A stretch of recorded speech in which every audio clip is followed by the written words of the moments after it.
This is a story about a man reincarnated as a scummy noble in an incredible game with hundreds of scenarios, and this man changes the world through hard work, courage, and his muscles. It starts with Noah, the protagonist, practicing his magic in his backyard. His butler asked him if he was sure about this, and he said yes. He used his magic to boost his strength by channeling mana through his body, and while maintaining this magic, he used fire magic. However, it didn't seem to work. He sat on the floor and said he could use strength, but fire was still beyond his reach. He already knew that, but to think he couldn't even produce a single flame was absolutely ridiculous. The butler was worried about Noah's well-being, so he comforted him that he didn't even have a scratch. The butler commented that his moves were incredible. He would not stand a chance at replicating that. As he was telling his butler that he still had a long way to go, his sister was running to him at full speed. She then jumped at him. Shocked, Noah told her that it was dangerous to tackle him out of nowhere. Her sister's name was Kira, and all she wanted was her brother to play with her. He told Kira that he still had his studies and said he might play with her tomorrow. She didn't respond to him, so he asked what was wrong. She told Noah that he had changed. He used to hate both exercise and studying. Noah didn't really know what to say. Kira didn't insist on him any longer and reminded him that he had to play with her tomorrow. Even though she left, Noah kept thinking about what she said. Noah was just an average student who loved to play games. He would usually play games, sleep, and go to school. Every day he would wake up and repeat the same routine, or so it should have been. However, one day he woke up to find himself in a game world for some reason. Absolute Oblige was an academy-based game with a fantasy setting. In this game there was a nasty villain, and that villain was none other than his current form, Noah Francis. Lord Francis was an extremely rich person able to buy just about anything with money. He had a nasty tongue and a twisted personality. He would solve any problems with money. He was the worst scum of villain nobles, and no matter what route he took in the game, Noah Francis always got killed by the Demon Lord. Noah got crushed with gravity magic and ended up in a pitiful state. They even had official merchandise called a Noah die. That was indeed horrible treatment, but this Noah refused to stay a piece of scum and die in this world. There was no way he would let himself get crushed to death by gravity magic. He had no talent, so he had to train even harder. He trained himself every single day for hours just to become stronger. His goal was to fight alongside the hero and defeat the Demon Lord so that he could survive. At night he was waiting for Kiara to come to dinner. One of his attendants came asking what they should do about that slave. His name was Sebas. Noah knew all about this butler. According to his background, he was once a highly skilled assassin. The Francis family hired him for a huge sum and he had served them for many years. He remembers reading in the guidebook that whenever Noah ordered a slave dead, he didn't kill them, he hid them and let them escape instead. Sebas was talking about the slave that slighted him earlier and had been detained in prison. He asked if he should execute them. Panicked, Noah started sweating, and he told him not to kill them under any circumstances. Sebas seemed rather surprised. Noah asked him to release them from slavery and give them a job instead. Puzzled, he asked if he was sure. Noah didn't see any problem with that. He said he would have never imagined him saying something like that. He ordered the slave who spilled wine on his clothes to be executed 151 days ago, and the slave that blocked the hall 136 days ago as well. He kept talking about the slave he executed. Even Noah himself thought that he was the worst. He said that he had caused him and everyone at the mansion a lot of trouble and thanked them for putting up with him. Everyone was too stunned to speak. The evil Noah was thanking his workers. They panicked because they thought he was sick or something. They wanted to call a doctor immediately, but Noah told them that he was perfectly fine. Sebas was shocked by the idea of Noah trying to change. Seeing him trying to become a better person, Sebas decided to make sure with his own 2 eyes and joined him in his training with a bunch of other butlers. Noah felt like he had grown closer to Sebas recently. His expression when he looked at him felt like he was looking at his grandchild. After running, they started arm wrestling with the big guys. He had built more muscle since the last time, but it was still not enough. Noah once again realized that the people working at this mansion were all monsters. Before he knew it, he could see the status screen. Noah didn't have talent for magic or great stamina or anything, but he had grown this strong thanks to the people at the mansion. Sebas approached him and decided that it would be best for him to focus on training his biceps and back muscles. As he started doing some dumbbell rows without any complaints, Sebas realized that he really was sparing no effort. His build had also grown much more dazzling than it used to be, but it seemed Noah still didn't understand the true charm of muscles. He called for Noah and suggested talking with their muscles. By talking to his muscles, he could push himself to even greater heights both physically and mentally. Others joined him and asked him to join them. They put him in front of a mirror, and he started flexing his muscles to see how shredded he was. Noah realized that this feels really good. He seemed like a total gym rat now. Since his love for his muscles had been conveyed to them, Sebas suggested running. They all got ready and started running. They were all so fast, so this encouraged Noah to run as fast as he could and push himself to his limits.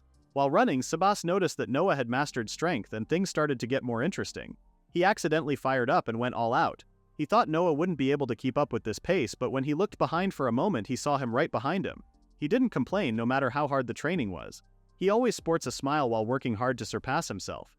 SSS felt an overwhelming talent for hard work and muscles from Noah as he was now. After training was over, Noah went to his room and lay down on his bed as he watched his status.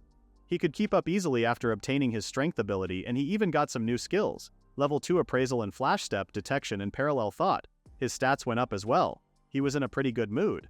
Kiara came to his room and jumped on him again. She wanted to play with him and said she was tired of waiting. He apologized to her and mentioned that he still had a little more studying to do. Frustrated, Kiara asked what was more important to him, she or studying. Before he could answer her question, a butler entered the room and said he had thought up a new way to train. He wanted both of them to join them. They declined his offer and he left. Kiara asked if he had noticed his smile. Some kind of rift had once formed between them and the staff. All the maids, including the one she thought was her friend, were scared of him and they wouldn't even look her in the eyes anymore. She left the mansion and many others quit her, and she didn't want that to happen ever again. But everyone had turned so bright over the last few months. Many of them had come to respect him. Kiara hugged him and expressed how glad she was. Noah didn't expect her to notice that at all. Noah and Kiara's mother died early and their father was almost never home due to work. The only one Kiara trusted was Noah, but because of Noah's evil deeds she had many painful memories. Kiara's happiness depended on Noah Francis. He needed to be a proper older brother for her. Recalling a memory from his past life made him emotional, and he patted her head as he promised to protect her. As he reached for his shirt, he said it was the reason why he trained his body this much. Kiara panicked as he suddenly decided to strip. She asked if he knew what the servants were calling him recently. He expected something flattering like Noah the hunk, but they were actually calling him muscle idiot. Kiara then ran out of the room while calling him a stupid idiot. Noah wasn't affected by this insulting nickname though. He was not going to stop training his muscles because he had come to learn how much fun muscle training was, and it was to become stronger. He was not going to stay a muscle idiot, but became a super muscle idiot. As Kiara was walking to her room, she recalled how her brother said he would protect her. This made her giggle. Suddenly a hand reached for her and she couldn't move at all. A maid walked past her, but she couldn't call her to help her. She couldn't speak or move. The maid stopped and turned back, but she didn't see anyone. She felt like she had heard Kiara's voice just now, but assumed it was her imagination since no one was there. Meanwhile, Noah was training with dumbbells. He was exhausted, so he decided to take a break. He remembered reading on the internet that rest was important when training muscles. He started taking deep breaths and calmed down a lot. When he closed his eyes, he could see where everybody was. He assumed this was his detection skill. And while looking at everyone, he saw Kiara behind, holding onto someone's shoulder with her mouth covered. Panicked, he stood up and asked who had kidnapped her. SSS knocked on his door, informing him that Kiara had been kidnapped. Noah wore his shirt and said he felt it with detection. They needed to save her right away. SSS said all the guards at the mansion had been defeated. They were up against quite a skilled opponent. SSS asked him to stay at the mansion, but there was no way he was staying. SSS tried to tell him that it was dangerous, but he said he needed to go. Kiara was waiting for him. SSS was shocked, but he didn't insist on him any longer. He just asked him to accompany him. Noah thanked him. SSS was ready to take the lead if he fell behind and asked him to leave it to him if that happened. With that, they started running. They went to the forest near the house and the guards asked Noah to look above. Above the cliff, they saw Kiara with an unknown man. SSS said they would have to go around, but Noah was going to climb the cliff. He activated his strength and started running as fast as he could. It took him one strong jump to reach the top of the cliff. He stood in front of the kidnapper and told him to let Kiara go. Kiara's happiness was clear in her eyes. She was happy to see her brother. The man said he wanted to lure him to his friends but then decided to take him on alone. He then revealed his face and it seemed like he knew Noah. Noah asked who he was. Apparently the man used to work for the Francis family as a guard. He worked hard for years, but because he made a single mistake, Noah had him executed. He said he would never forgive him because of that. Noah was puzzled because he knew SSS should have let all the people he had ordered executed go, but he didn't think this guy would listen to him. His focus right now was only on Kiara. He used his appraisal skill to see how strong this man was. His stats were all a little higher than his. There seemed to be no way to win as he was now. He was strong. Seeing him stepping back, the guard asked if he was scared. He claimed that Noah couldn't do anything on his own and that he was just a piece of trash. He said they were calling him the one without talent, dignity, or culture, the pest of the Francis family. He could kill someone with only a word. He was just a naked emperor who nobody loved. He said that nobody was glad he existed, and pests should be crushed immediately for the sake of the world. He was a piece of trash. Hearing those awful words directed at her brother, Kiara had had enough of this man and she used his head to hit him. Her mouth cover was loosened so she could speak. She said that her brother had been saddled with the responsibility of being the heir ever since he was small. The nobles and adults around him always mocked him for being a kid and an upstart, but he kept trying his best. The guard didn't want to hear the excuses and he hit her, but Kiara didn't stop talking. She said her brother had been acting like scum and he had been twisted. He was to blame for all of that. But still, he was her beloved big brother. Noah was shocked to see those beautiful words from his sister. Noah apologized for executing his friends and said he cannot ever forgive himself for that. He even punched his own face to see how much he regretted this decision. The man didn't expect him to do such a thing. He asked if he had gone mad. Noah told him that he understood why he hated him and he didn't even mind if he killed him. But he wouldn't forgive him if he made Kiara cry any more than he already had. As he walked towards him calmly, he asked him to let her go. The man was shocked and grabbed Kiara again, saying it was no use acting high and mighty now. He was planning to kill her and make him feel the same pain he did. Then he was going to kill him. Noah had no choice now. As he prepared himself, he told Kiara that it might be scary, but she must hang in there just a little while longer. But what he started doing was not scary at all. It was a simple warm-up to use his muscles. He was literally doing push-ups and flexes to warm up. Both of them were shocked. The man thought he was mocking him, so he reached to him to crush Noah. Noah dodged his attack at the last second and the attack hit the tree. He was shocked because he didn't even touch it and it was crushed to pieces. To get his revenge on him, he did nothing but train this skill day in and day out. The man's hands transformed into giant hands and said he was going to crush his body next. Noah started escaping from the attacks as he enjoyed his panic. He saved himself with a jump after a powerful punch. The man then asked what happened to all his confidence. He asked him to show him his muscle power. Noah accepted that he was strong, but Noah had worked harder than anyone to one day be the man who would defeat the Demon Lord. There was no way he could die in a prologue like this because he was going to become even stronger. He used his strength as the man reached for him to crush his body. Using the flash step, he disappeared within seconds. The man was shocked because Noah shouldn't have any kind of talent, so there was no way he could move that fast.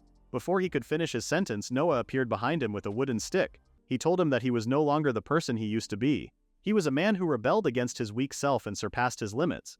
He was the heir of the Francis family, Noah Francis. He knocked the man and tied him up. The man woke up and told him to kill him and let him join his friend in the next life. Noah wasn't sure about what to do now. Sabus arrived and he was pretty enraged seeing this man putting Kiara in danger. He believed this called for an appropriate amount of torture. No, even better. He wanted to execute him. The man's soul escaped his body after seeing his face. Noah told Sebus that Kiara was unscathed, so there was no need to go that far. In a way, this guy was one of his victims too in a way. He told Sebus that he let all the people he ordered executed go free. Sebus was amazed that he knew about that. Noah then turned to the man and said his friend was alive and well. He was shocked and asked if that was really true. Sebus guaranteed it. He started crying his eyes out because he was so glad that his friend was alive. The other servants arrived too. Kiara asked what they should tell them. Noah said the three of them just sneaked out to look at the stars. Sebas finally accepted that he really has changed. It had always been odd since he was born, so he had just been changing all along. Now he was just a muscle-loving noble. He grabbed Kiara and said they should go home. Kiara asked him to put her down because she was not a kid anymore, but she was still Noah's little baby sister, so he started carrying her home. Meanwhile, a person named Cecil was informed that she would be engaged to Noah. Cecil closed her book and started wondering what kind of person he would be. In the next scene, it had been a few months since he first came to this world. He had a crown close to the people of the mansion now, and he had gotten pretty used to being in Noah's body too. But most importantly, he had come to know how wonderful muscles were. The servants he was training started flexing their muscles with him, and the butler was shocked. Stuttering, he said he had brought a letter from the master of the house. The other went cleaning as he opened the letter. The letter informed him that his fiancée had been chosen. It was Cecil Edward. He knew about Cecil. She was the fiancée of Noah Francis, a love interest of the game, who was a woman gifted with both beauty and intelligence. Even Noah was charmed by her beauty. In about 2 years, Noah would start attending the Absolute Academy and meet Cecil for the first time. However, Cecil falls in love with the hero at the academy. She also despises Noah's villainous deeds and decides to break off their engagement. Noah, consumed by rage, tries to take revenge, but the bond between Cecil and the hero was too strong to break. Cecil once told Noah that he was just as bad as the rumors made him out to be, and that she would prefer if she never had to lay eyes on him again. Even recalling that line now devastated him. If she told him that in real life he would never be able to get back up again. Sebas saw him on the floor and asked what was wrong. He said he was thinking about the future, but it was so hard. He was going to meet Cecil at the academy and hoped he would not see her before then. To avoid the future where he was killed, he had no choice but to defeat the Demon Lord. He wouldn't be able to get strong enough with just normal training, he needed to push himself even harder. So he started special muscle training. Noah's sword instructor Lion came, suggesting that he rest until his lesson with him. Lion was an A-rank adventurer who guided him in swordsmanship. He told Lion that he made sure to do the 100 practice swings he assigned him as homework. Looking at the heavy sword on the ground, he asked if he used that thing. He said he did, thinking the sword didn't have enough weight to it. As the heir, he needed to be able to do at least that much, so Lion wasn't surprised. He was a strict teacher, and this was exactly what he wanted. He needed to get much stronger than he was now. Noah then asked him if it was okay to continue his warm-up exercise. He said of course, and Sebas joined him. They started with 20 laps of bunny jumps with weights on their backs. Leon couldn't help but notice that he had no effect. He was not satisfied with merely doing what's expected. He was always thinking and working hard to push himself to even greater heights. Even though he didn't show that, he was thinking that Noah was the best. He was a good kid with clear eyes and a pure heart. He couldn't wish for a better student. Usually most nobles would slack off on their training when no one was watching, right? Not Noah though. He went and added even more weight. He was his crazy cute student for sure. Noah had surpassed Lion's expectations, so he wanted to stand by and watch over him forever. He then asked the person lying on the ground how long she was planning to keep lying there. She said it wasn't because she wanted to. She couldn't move because she was all out of mana. She was Freysia, Noah's magic teacher. She was questioning what in the world was wrong with Noah. He asked her to fire powerful magic at him, hoping it would help him grow even faster. Even though she was shocked, she fired magic at him for the whole lesson, and then he started swinging that weird sword, and when he was done with that he started the bunny hopping. He was so creepy.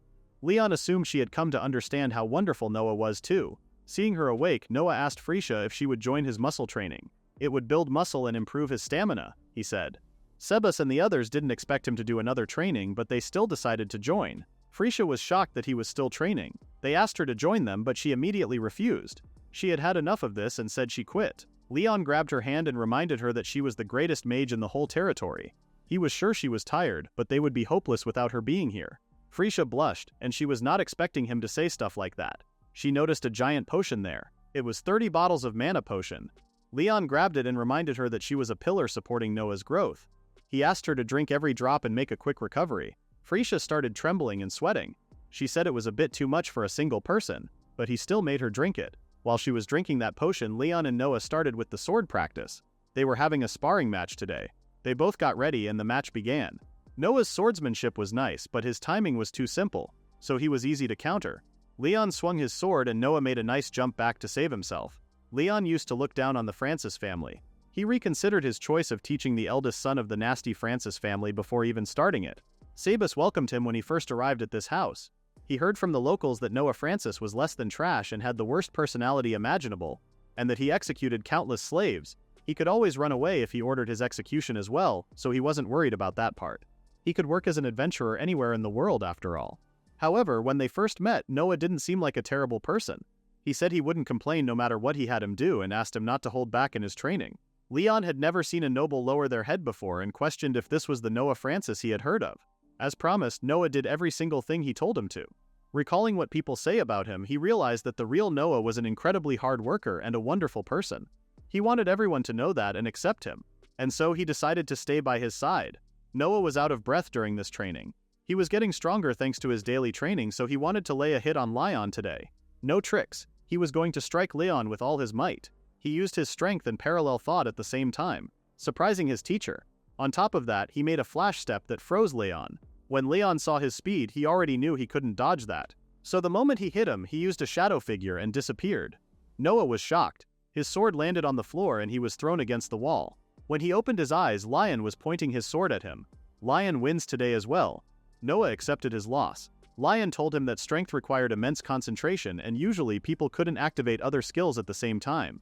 That's why he used parallel thought, allowing him to also use flash step. Noah didn't notice how impressive this was and just focused on the fact that he moved even faster than him and he only saw him disappear. Leon reminded him that he was still an A-rank adventurer, and his nickname was Leon the Shadow, and that shadow figure skill was bloodline magic.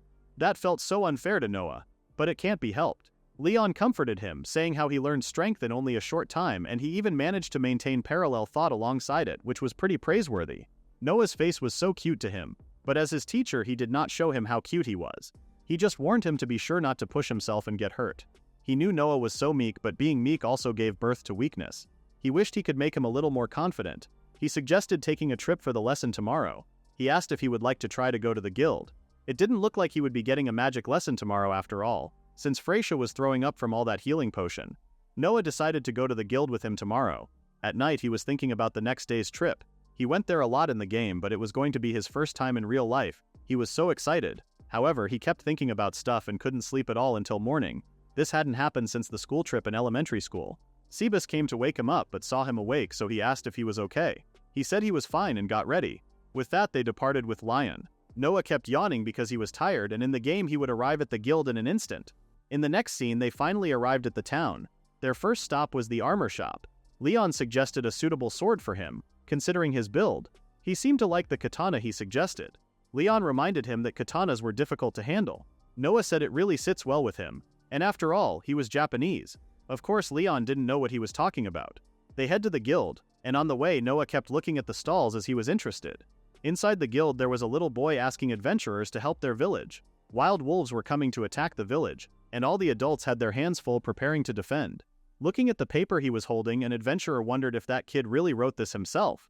He didn't think he was lying, but he couldn't say that for sure. He asked if he could send a petition to the Francis family, the lord of this territory. He said he sent a letter, but he never got a reply. And the adults didn't trust the Francis family anyway. The adventurers did hear that the heir, Noah, did whatever he pleased. They said he was neither smart nor refined, nor popular nor reliable. This city was done for when he became lord. Noah and Lion had to put a scarf on their head to not get recognized and were hiding behind the wall. Lion asked why they were hiding. He said he heard them talking about him. He had been relieved after coming to town that his reputation was even worse than he thought. Noah's misdeeds had completely trashed his reputation in the territory. He could totally see the people revolting. If people were to rebel, this playthrough could totally end in a bad ending. He really needs to hurry up and restore his honor. The adventurer told the kid to try someone else. A big guy hit the little kid and made him drop all his money. The man said he was in his way as if he wasn't the one who made him fall. The kid apologized and tried to collect his money from the ground in panic. But this made the man more furious, and he tried to kick the boy. But Noah took the kick and revealed his face. He asked the kid if he was okay. The kid said he was and thanked him. Leon appeared behind the man and it seemed like he knew him. He said he was the same as always, so quick to use his legs. Hashbart was shocked to see Leon here and asked why he was here. The kid asked Noah if he was all ready. Noah took out his robe and said he was wearing the armor known as muscles. He started talking with his biceps and even called his muscles brother. Leon put his clothes on him, saying he would catch a cold like that.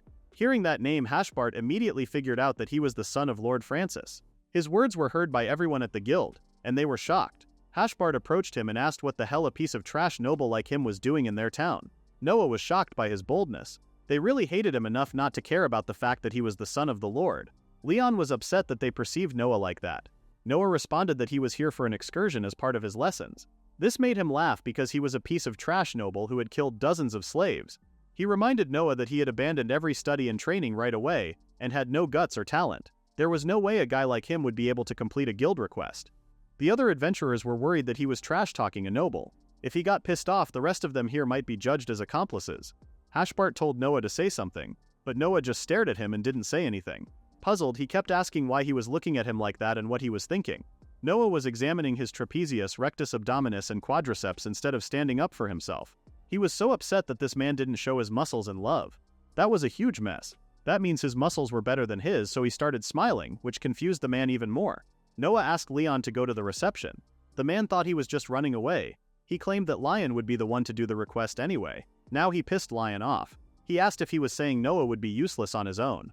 He told Hashbart that Noah could complete any request here, even without his help. The kid in there ran and tried to grab his paper, but someone stepped on it. It was of course Hashbart. Lion told him to move his feet. He was about to attack him if he didn't move his foot. But before him, Noah grabbed the man's foot and told him to get his foot off the kid's stuff. Hashbart acted like he didn't notice the paper and said he didn't feel like moving right now. Noah told him that this paper must be an important request for that kid. Hashbart asked him to try to move him by force. He wondered if Noah could really do that. Moving his body with that delicate little body of his seemed like a tall order after all. However, Noah grabbed his foot and threw him to the ground like a baby. Everyone was shocked, but not Noah. He said he was lighter than he looked. He gave the kid his paper back. Hashbart claimed that he just slipped and said nobody would accept such a filthy request anyway. If he wanted anyone to accept it, he had to offer 10 times the reward. The kid said this was all the money he had. Noah looked at the paper and said he could accept it. Everyone was shocked. He said it wasn't far from here, and he didn't care about the reward. Lion asked if he was sure about this, and he said yes. He could have just picked some low-ranking request for the experience, but he was worried about his people suffering. He was so kind, and Lion knew he was different from normal nobles. He cheered for him in his head. Noah said they should head right away. Hashbart asked if he was Noah Francis and questioned why he was worried about a mere villager. This was nothing like him. Noah told him that he was going to be taking care of this territory on behalf of his father instead, so of course he would resolve his problems in his territory. They left the guild in shock and arrived in the kids' town. The wild wolves live in the forest, northwest of the village. They move around in small packs, so they needed to be careful. They had encountered nothing but small monsters, but they should have been in the territory of the wild wolves for a while now. Noah was using detection, but he still hadn't sensed any wild wolves. He decided to go a little further west. Hashbart and his companion were guiding Noah from behind. Hashbart said he was an idiot and that the whole family should die. They were going to say there was an accident while fighting monsters, and nobody would find that suspicious, so they were planning to kill him. What they didn't know was that Noah could hear much better when he used detection. It allowed him to listen to everything those two were talking about just now. He just decided to wait and see what happens until they come at him. Hashbart killed his fourth little animals, and Noah wondered why he was killing them. Hashbart claimed that wild wolves might be scared of how strong he was, and that's why they weren't showing. Leon stated that it was strange to have come this far and not seen one single one. They might have already left the forest for some reason, and that would be a relief. Noah said no because they had been surrounded by them. Hashbart was shocked by how huge this pack was. He had never seen such a massive pack before. He couldn't even count how many there were. And there was also a mutated variant among them. Leon figured that it survived for a long time and grown stronger through mutation. Hashbart was trembling in fear after seeing the big one. A mutated wild wolf was classified as an A rank, so he was going to handle it, but Noah stepped up, shocking everyone. Leon was about to oppose this idea, but Noah didn't let him talk and said he would be counting on him for backline support. He was aware of the fact that this wasn't a game and that he could actually die, but as a member of the Lord's family he was going to fight for the people. Even the wolf's roaring was deafening. As they all jumped on them, Hashbart pushed the person he came with, saying it was his turn, and started running away, using him as the bait. The man screamed in fear because it was too late for him to run away. But Noah appeared right before the wolves got him and slashed them all. Now it was the big wolf, Hashbart, and Noah. Hashbart told Leon not to stand there and fight, but he said there was no need for that. Back at the armor shop, Leon couldn't help but notice that Noah was pretty skilled with a katana and asked if he had been doing some secret training. Noah said it was his first time holding one. He actually got a new skill. Noah was calm, and he even closed his eyes before taking off his sword. Hashbart thought he had given up seeing, his eyes closed, but it was the opposite. He waited until the wolf was close enough. This should be a dangerous fight, yet he felt completely calm. He wondered if it was thanks to his katana. He almost felt like he had fought together with this sword for many years. His new power was activated seconds before the wolf hit him. Noah's new skill was swordsmanship, enhancing his sword skills and making him a much more powerful opponent. He slashed the wolf's head with one clean attack. Hashbart was shocked and couldn't believe what he had just witnessed. Leon told Hashbart to commit this to memory because that was Noah. At night they went to the kids' house and the family offered them a delicious meal. They didn't have much to offer as thanks, but they wanted him to eat as much as they liked. Wild wolf meat was surprisingly quite delicious. Noah was excited to eat it. The kid thanked Noah for defeating them and stated that he was a very good person. And that was all he wanted to hear. Actually, he even asked him to repeat that sentence a few more times. While eating the meat, he was so happy because his muscles were rejoicing. Eating this kind of food with his bare hand was the best. Sebas never stopped nagging him about his manners at the mansion, so he was very happy. He had no idea that Sebas had arrived there to get him and saw the way he was eating. Panicked, Noah dropped the meat and asked why he was here. He said he came to check on him since he was worried about his excursion. It seemed he needed to go even further to drill proper manners into him, so he told him to prepare himself. After seeing how he ate that meat with, Sebas told him that eating meat with his bare hands was an act unbecoming of a noble, so he had found a suitable place for him to go. And Noah found himself in the Noble Education Facility. This facility existed to teach nobles proper manners and etiquette before attending the academy. The teacher there hoped they would use this opportunity to better themselves. Noah was sweating so much because Cecil Edward was also there. The first practice was dancing, so the teacher told them to pair up with the opposite gender. Everyone started pairing up easily while Noah panicked. But he looked around and saw no one available. He was going to end up all alone like this. Someone approached him and asked if he would like to pair up with her. He was happy until he saw the person who asked him. It was Cecil. While they were trying to dance, Cecil figured he hadn't danced much before. Noah confirmed her. He had no idea how to dance. It would be bad if Cecil and he got on good terms here. In the game, Cecil and the hero end up together. If I went and messed that up by getting along with her, that route could be crushed. He might end up robbing her of her happily ever after. In the game, she dumps Noah shortly after entering the academy. He guessed it would be better to make her hate him here. He decided to just grope her butt, thinking it would be an instant ticket to get hated. When game Noah did that, he got slapped across the face. But even though he wanted to, there was no way he could do something like that. He said he couldn't do this. Cecil thought he was talking about dancing, so she encouraged him, saying his spin was marvelous. Suddenly, Noah asked her if she was alright with their marriage. She seemed confused, so he said it was something her parents decided and he thought she should be with someone she loved. That was a strange thing to say because Cecil had never had the right to choose his own partner ever since she was born. Noah knew that. Cecil was raised without any love, because she was the child of a mistress, not the wife. The Edward family had no children, so they reluctantly legitimized the child of a mistress. If they truly loved her, they would never have had her engaged to scum like Noah Francis. While they were dancing, Noah convinced himself that Cecil could still find happiness after being with the hero. Noah suddenly told her that she should decide for herself. Cecil seemed quite shocked, so he thought he had said something strange, but she just said he was nothing as she had imagined. Noah started sweating because he knew what people were saying about him. Suddenly, a fat noble pushed a girl to the floor, saying she stepped on his foot again. She apologized and explained that she didn't have much practice dancing. The man yelled at her, saying it was exactly why she didn't want to get engaged to someone like her. The teacher asked him to keep it down because people were watching, but the fat guy didn't care about it. He told the woman that without his engagement to him, his low-rank family would fall into ruin and that she had no choice but to obey him. Poor woman had to sit there and listen to his insults as he told her that she would have to obey his every word for the rest of his life. Noah said he was going too far. Cecil responded that there was nothing they could do because it was her fate. As the woman looked at her fiancé with teary eyes, the man kept yelling at her. Noah didn't like how Cecil said it was her fate, because he believed that people like that could go and die alone. As he was watching them, the fatty raised his hand at the woman. However, he couldn't lay his hand on her because Noah saved her using a flash step. Everyone was shocked because they didn't even see him moving. He asked the woman if she was okay, and there was no need for her to answer, as he noticed the bruises on her body. That piece of trash was hitting this girl regularly. The fat guy told Noah not to get in his way, and he didn't care that he was the Lord of the Sun. Noah stood up and told him that people who hurt others received no merch from him, no matter who they were. The fatty seemed scared now, and he even collapsed after seeing the expression on Noah's face. Noah then kneeled and told the woman that she should speak up when someone was treating her like this. He knew it was hard, but if she ever needed help, he could count on him. Cecil was shocked by this scene. Noah was definitely different from the nobles she had known. He was a whole mystery in her eyes. She recalled how he said she should decide by herself. Her interest in him was boiling over. Noah was about to offer a solution to the girl since she had a troublesome partner, but Cecil appeared from behind. He thought he was going to get scolded, but Cecil just wanted to know if he didn't like practicing with her. He panicked and said it wasn't about that. He said he was just bad at dancing and thought he was just bothering her. He asked if she was really fine with a man who had no talent in dancing. She held his hand and told him that he was great. Noah blushed like a little boy. She wanted to get back to it and showed him how to do it. While they were dancing, the woman Noah saved annulled her engagement with that fat trash. Now the fatty was begging her to wait. This reminded him of the scene where Cecil dumped Noah in the future.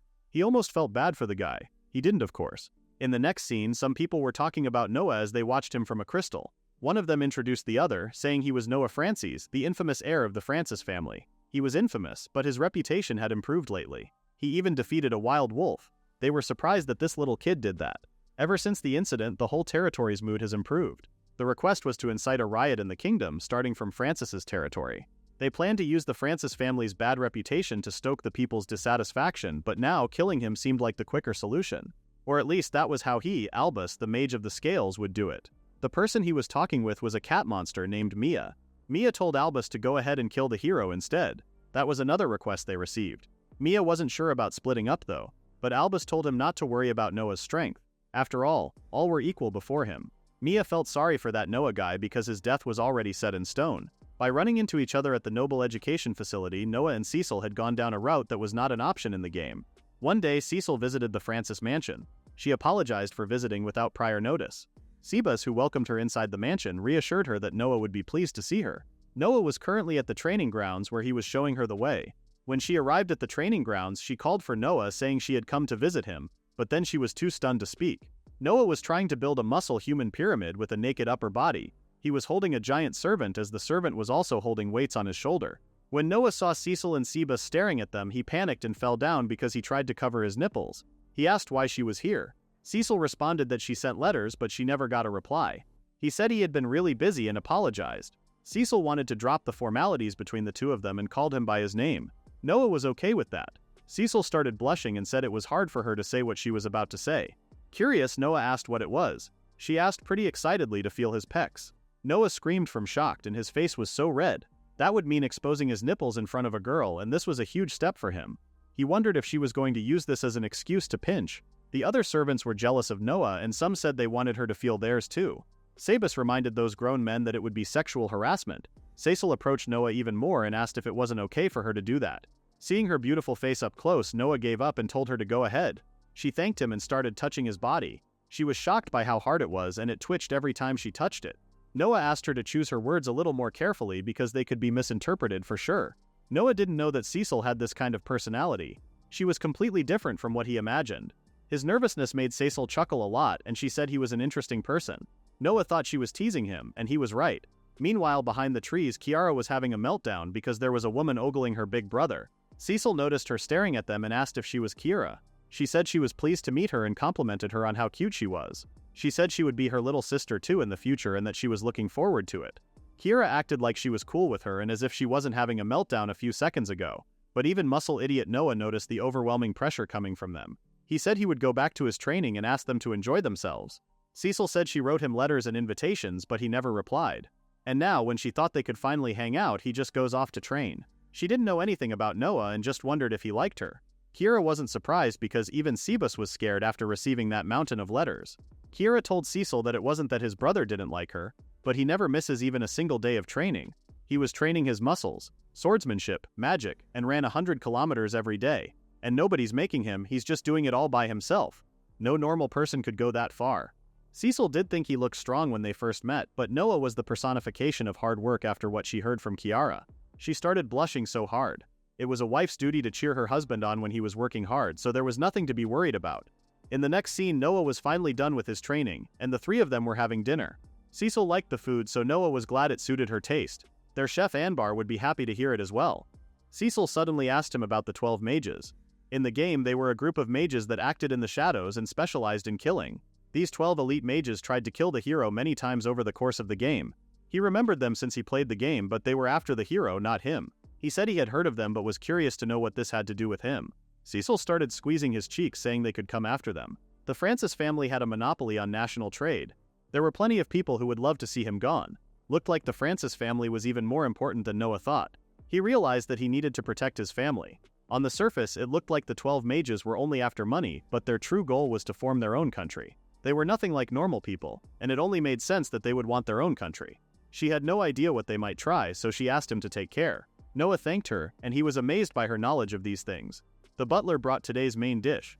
Cebus asked the butler to take out the trash, and the man said okay. The man took the garbage and went to the garbage can. As he opened the garbage can, one of the butlers was there, tied up. He told him that garbage wasn't supposed to struggle and make noise. The mansion was heavily guarded as he expected, and of course there was a poison tester too. The only thing outside his calculations was Cecil Edwards' presence. As the butler's body started transforming, Albus appeared, saying this was child's play for him. There was exactly 0.1 gram of dragon tranquilizer in the meal that Noah was having right now. In an hour before the effect sets in, and then, while he was in a deep sleep, he was going to kill him unnoticed with his own 2 hands. Noah finished his plate and said he felt tired for some reason. Sebas told him that they were in the middle of a meal. Cecil started to feel tired too. Sebas assumed they had a hard day and showed her to her room to let her rest. At night, Albus came to Noah's room. He saw that he was fast asleep. No matter how strong he was no different from a defenseless baby after eating that tranquilizer. He could kill him with his ability, but he would be merciful and send him to the next world peacefully. As he reached for his blanket saying it was time for the scales of judgment, he received a strong kick on the back and was thrown away from the window. Falling on the ground, Albus was shocked that he was blown away like that. Noah appeared, saying he wasn't happy about an old man sneaking into his bed. Albus was shocked because he shouldn't be awake right now. Noah was surprised and said it must be why he slept so well. He had been struggling with sleep even when he was exhausted, but thanks to the drug he felt so refreshed right now. This was quite unexpected. But now that it had come to this, there was no turning back for Albus, so he took out his sword. He was carrying the sword of the king of the underworld, called the Scales of the Heavens. He introduced himself as Albus, the mage of the scales. He said he was going to have his life and kill everyone related to him. Noah noticed that his life had been in danger a lot lately. When he first became Noah, he only tried to become stronger to protect himself. But now it was different. He didn't just want to protect Noah, but Kiara too and everyone else. He took out his sword and told Albus to come at him. It was time for him to face his muscles. The fight started, and in the midst of it, Albus used something called the Spear of Many, and summoned tons of spears on Noah. However, Noah was fast enough to dodge every single one of them and saved himself.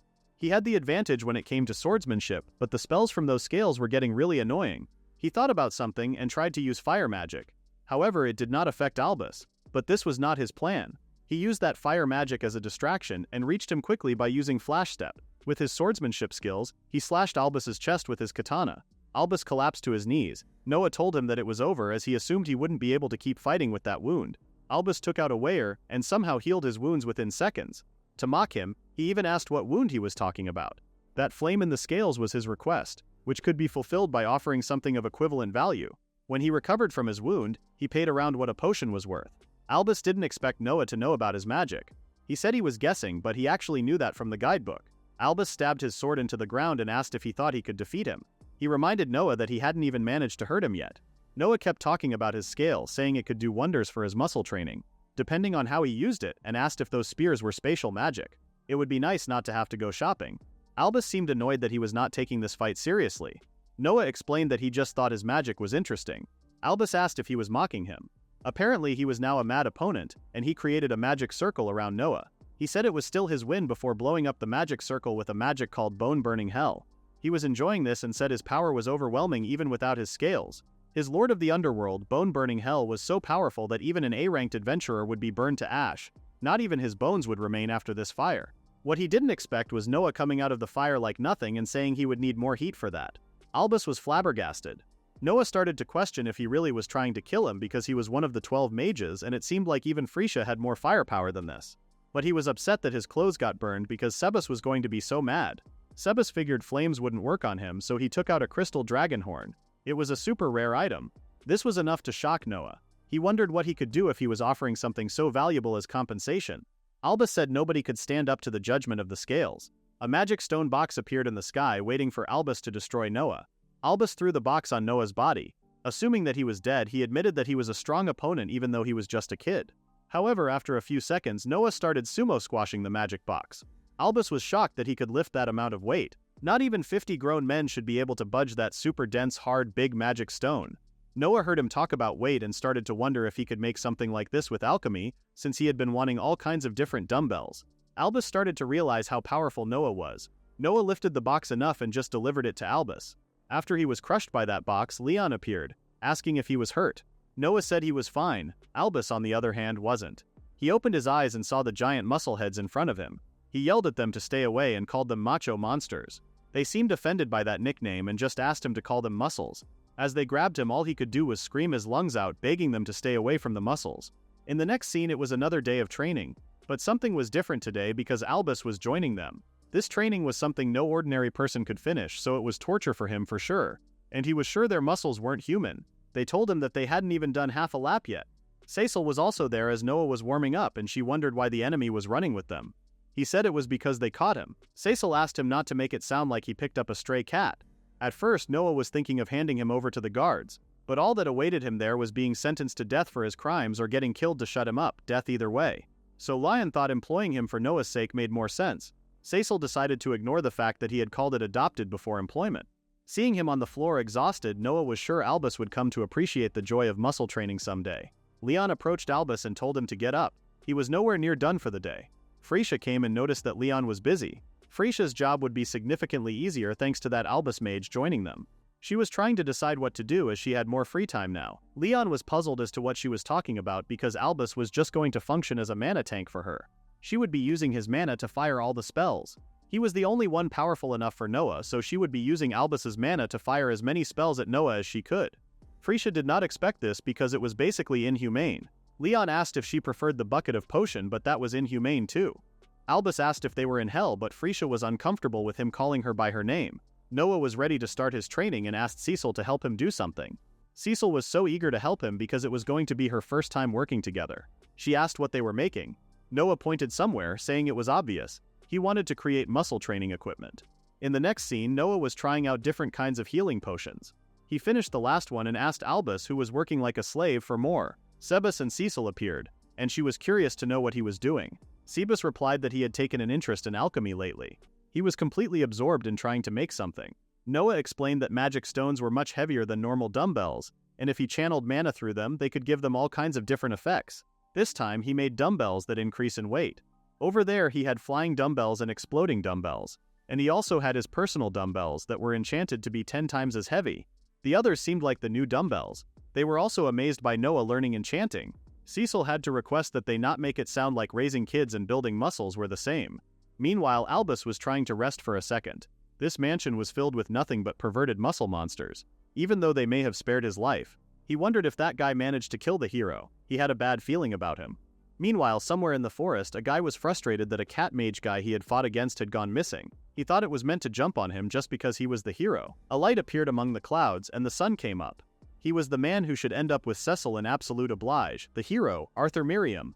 Arthur suddenly realized that he had forgotten to take in the laundry before he left home, but it was too late to go back now. He was carrying the mage cat in his hand. The cat couldn't believe he beat him in just one attack. He may be an idiot, but he was super strong. Arthur was just happy that he got a new cat and even named him McFat. The cat screamed at him that his name was not McFatty. Arthur was shocked that he could talk. The mage cat meowed to him and he was completely convinced that the cat couldn't talk. Back in the mansion, Noah made a dumbbell for Cecil. It was thanks to her warning that he might be targeted. Cecil was shocked, so he thought she was shy. But she was just confused because even though it was a present from her fiancé, it was still a dumbbell. Sebas arrived and gave him a box. He told him that giving Cecil a dumbbell was quite rude. Women were creatures who would remember every single present he gave them, and making a single mistake could haunt him for the rest of his life. They get especially relentless after childbirth. Noah realized that he was speaking from experience, but he figured it still meant he needed to make it good again. He said there was something else he wanted to give her and gave her the box. Cecil opened the box, and it was a beautiful ring. Noah was shocked. Cecibus explained that the lord of the house prepared it for the two of them. Noah realized that he had tricked him. Sebas explained to him that he would be hopeless on his own. He didn't even try to meet up with his fiancée. Noah was about to oppose, but then he noticed that Cecil really liked the ring. She then asked him to put it on her. Sebas asked Noah to promise him not to make Cecil feel lonely again, and he did. He kindly held her hand and slowly put on the ring. Cecil was beautiful and kind. He was really glad she came to visit him, but still, he knew that the one Cecil truly loved wasn't him, it was the hero. After he put it on her, she promised to treasure this for the rest of her life. He was shocked by how cute she was while saying those beautiful words. He wanted a distraction immediately, so he asked the muscleheads if they wanted another dumbbell. Everyone raised their hands for that. Some of them even wanted running weights. Noah promised to do that and get to work immediately. Sebas asked Cecil to forgive Noah. He was sure she must be mad that he took so long to present her with an engagement ring. However, she surprised Sebas by saying she wasn't mad. She felt like she understood Noah a little better now. She had heard that Noah Francis was a cruel and merciless villain, but nothing could be further from the truth. Sebas corrected her that the rumors were right long ago, but he had changed by himself and had become a wonderful person. Cecil believed he was a wonderful person too. The truth, Noah was the one she had seen with her own eyes. Sebas seemed satisfied with this conversation. He then wondered why she came here today.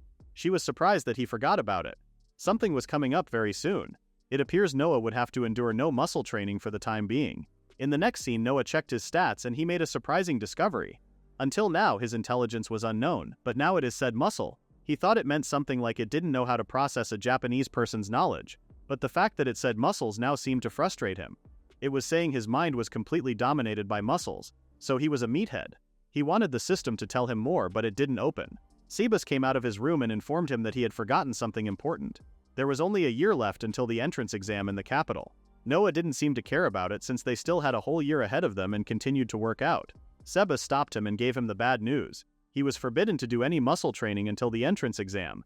Now he was freaked out. He started having a meltdown and collapsed to the ground as he was crying. He screamed at Sebas that he would not study and that he had a date with his biceps today. Sebas grabbed the dumbbell he was using in his room and asked if he didn't care about that dumbbell. Noah kneeled in front of him and said nobles only have to pay to enter the academy. Sebas then asked if he was okay with that. He had been called scum and trash and whatever else, but he had made it this far through hard work. That's when Noah realized what was important. Sebas asked him to just take this opportunity to prove everyone wrong. He encouraged him to work hard and take the top spot with muscles. Those words were enough to excite Noah, but for that he reminded him that he needed to study. He had prepared a special tutor for him and called her inside the room.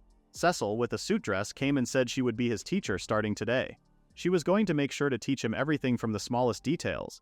Noah was shocked and asked why she was wearing that. Cecil thought he would prefer her to wear a swimsuit, and before he could stop her, she took off her clothes because she was actually wearing one under it. She asked if this outfit motivated him enough. Noah couldn't help but notice that she had a great figure and some pretty good abs.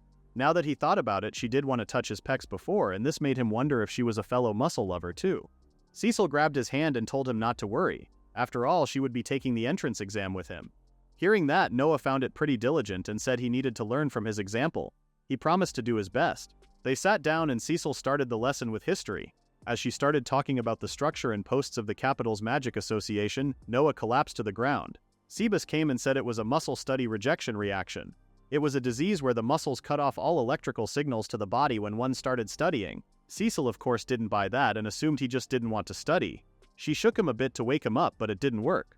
Cecil thought about promising him a dumbbell as a reward. Cecil wasn't sure if that would be a good reward because she thought a boy of Noah's age might be interested in girls. Cecil seriously turned to her and reminded her that men would do almost anything as long as you give them a dumbbell. And here she thought she had come up with a good reward, but she lost to a dumbbell. Cecil's mentioned that Noah sure had built quite a lot of muscle. No, that he mentioned it, Cecil noticed that they were all 2 levels bigger than before. Cecil's just had to say he would confiscate his dumbbell if he kept sleeping. He woke up screaming after that sentence. Cecil just told him to continue studying, but her face was so red that Noah was curious. She said she was just imagining things and continued studying. In the next scene, the 12 mages were gathered in a meeting and they were talking about the mage of the scales and the mage of the magic cat. Lisa said it was the cat's first job, so it might be just a bad matchup and that's why they were lost. Flamma asked who it was and someone responded that it was the hero Arthur Miriam. They were surprised to know that the hero was that strong. But Albus was a mage Flamma personally acknowledged, and it was unthinkable that he failed at taking down the Francis territory. A failure was still a failure for the leader. The request was to bring the Francis territory to ruin and use that to bring about the kingdom's destruction. That's why they needed to either persuade or kill Noah Francis. It was all for the sake of the grand purpose after all. Lisa pointed out how their number 1 was always strict.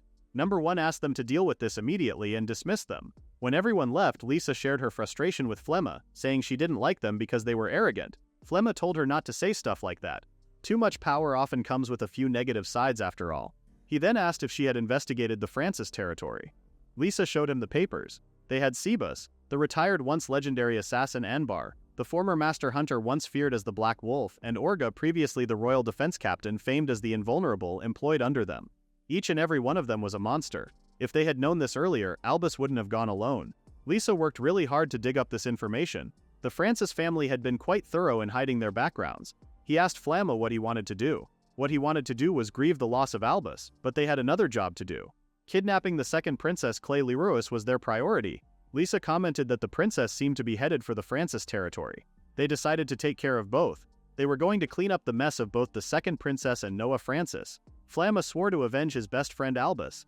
Back at the mansion, Anbar informed Sebus that Noah had escaped. He broke the gate after distracting Anbar with a dumbbell. Sebus ordered Anbar and Orga to find him and bring everyone in the muscle troop. Cecil said Noah was strong, so they didn't have to worry that much, but Sebus was worried because he was strong. He had forced Noah into a life of muscle abstinence to get him to study, so he wondered what would happen if his muscle desire burst. He could only scarcely imagine it. Flamma and Lisa arrived in Francis territory and went to a certain underground room. Flamma was holding a rabbit in his hand and he asked Lisa to give him her hair. She was annoyed because she had just combed it but still gave one. Flamma placed the hair inside the rabbit's ear, and when the rabbit opened its eyes it was black. Lisa noticed that Princess Clay was awake. She told Lisa that she was not going to get away with this. Lisa was sure that nobody would come to save her. And no matter how strong they were against the 2 of them, even 30 royal knights wouldn't be enough. Princess Clay said it was because of their dirty magic tricks. If they had an honest fight, then things would be different. Lisa grabbed Princess's clothes and ripped them open. She told her that there was no such thing as fighting dirty. Princess started screaming at them, asking them not to look at her. Lisa assumed she was a virgin after her innocent reaction. Flamma didn't care about the princess and told Lisa to do whatever she wanted. She said she would and approached the princess. She said she would submit sooner or later, so she would enjoy herself while she could. Licking her neck, Lisa wondered what she would taste like. Flamma called Lisa a lunatic for that. He said they should start by reporting that they had captured her. He used submission on the rabbit. Lisa asked what he was doing with that thing. He said he could dominate the body and mind of any target he cast submission on, and by implanting a strand of Lisa's magic gear he could control it much more precisely. Suddenly, Noah appeared behind him with a dumbbell and attacked him. Flamma used dragon breath on him to dodge his attack. Lisa was shocked and asked what the hell he was doing. He said they had an intruder. Lisa couldn't believe what she heard because this room was covered in her hair, so there was no way they could enter without her noticing. Noah was still standing and called them rude for casting a spell on him. Flamma was shocked that Noah was here. After Noah escaped the muscle abstinence, he took a trip with Dan. He was enjoying his freedom by walking around in the town and eating a meat skewer. The shopkeeper said he looked like an energetic kid and even gave him an extra one. It wasn't like he ran away because he hated studying. Inspecting the town was an important duty for the heir of the family after all. He saw someone selling freshly squeezed broccoli juice and was interested. Behind him, Hashbart appeared and hit him. He was panicked because he thought something had happened to Dan, his dumbbell, but everything was fine. He saw that the one who pushed him was Hashbart. He greeted him. Shocked, Hashbart asked why he was in town. He responded that the 2 of them were on a trip right now. Hashbart was confused because he was the only one here. Noah changed the subject and said they ran into each other and they should talk about muscle love. He started chasing him to teach him to love his muscles. His standing with the citizens had improved quite a lot compared to last time. He suddenly stopped while chasing Hashbart. He could tell how many people there were with detection. 2 people felt similar to Albus and it really bothered him. So he took Dan with him and started searching for them. And it looked like coming here was the right choice. He couldn't believe they had confined a girl here. He then noticed that the girl was naked and covered his eyes. She told Noah to run away and leave her because they were part of the 12 mages. Lisa kissed the princess on the lips and told her to shut up. Noah was so embarrassed. Flamma approached him and said he spared them the trouble of looking for him. Noah used appraisal on them and read their stats. As far as he could tell from his status, they were overwhelmingly more powerful than him. It was obvious that he could run away like Princess Clay was telling him to. But he didn't want to leave her alone like that. Flamma said he didn't think he would walk into the lion's den all on his own, but they would gladly eat him up all the same. Lisa told him not to run away now and promised to treat him really nicely. Noah stated that running away was out of the question. He ordered them to let her go. Flamma liked his confidence and told Lisa to get ready. Noah put Dan to the ground for a moment. Lisa started attacking Noah with her magic hair. She could control and transform her hair any way she wanted. Noah could barely dodge her. She decided to narrow the detection from the whole city, not just this room, and while maintaining parallel thought, he was going to use observation to track their moves. After this combination, he started blocking all Lisa's strikes with his katana, so she had to ask Flamma to back her up. Flamma used subjugation and summoned Gigantos, a giant ogre monster. Lisa used her magic to restrict his movements. Noah cut down her hair and let himself go free, but he jumped right in front of a magic circle, and the ogre crushed him. They were relieved that he was finally dead. The noise was going to have people running here, so Lisa suggested moving bases. Flamma said he was much stronger than the princess's bodyguards. What they didn't expect was Noah's complaining voice. Flamma heard it, but Lisa didn't. He stopped and looked behind the mess. He could hear Noah saying yeah over and over again as the fist of the monster was moving. Noah lifted the arm like it was nothing, and shocked everyone. Noah threw the monster to Lisa and Flamma with ease and let out a breath. He noticed that he didn't take much damage. Even if there was a huge difference in their stats, that didn't mean he didn't stand a chance. He just had to trust his muscles. Flamma started to question what Noah was. Any normal human would have gotten crushed by that. Noah told them that this was a dangerous attack. It was a luck that it hit him and not anyone else, and he told them to have some common sense. Flamma yelled at him that his clothes were ripped and he had no idea what common sense was. He did have a point. Lisa said they would of course crush him if he got in the way of their important work. Noah asked if she meant kidnapping that girl. Lisa just called him annoying. Flamma told her that they were going to that thing. They were just prepared for some collateral damage at this point. Lisa reminded Noah that when you combine magic it becomes much more powerful.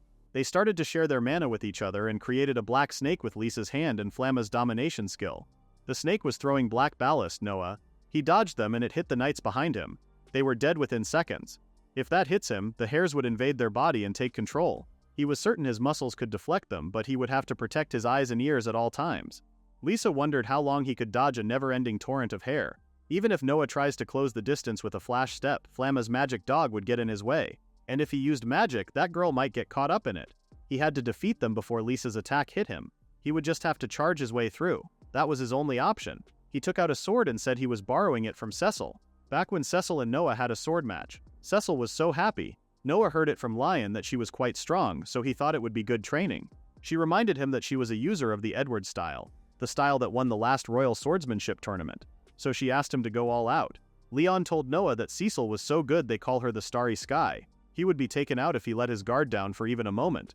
Cecil agreed and added that he didn't have to worry about when they sparred. But Noah still decided not to use strength because he could not risk hurting her. Soon after, he deeply regretted not using his strength.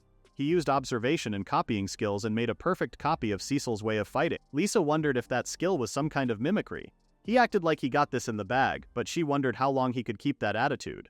She kept sending him the black balls, but with the blink of an eye, Noah appeared right on top of Lisa. He used Edwardian-style swordsmanship.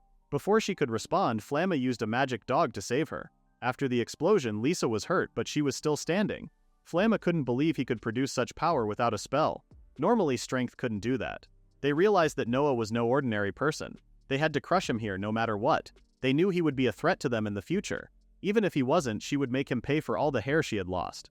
Flamma asked Lisa if she could still use magic hair. She said that the hair he cut wouldn't move, and it would be tough. Flamma planned to get close enough and use domination, so he asked her to just cover him.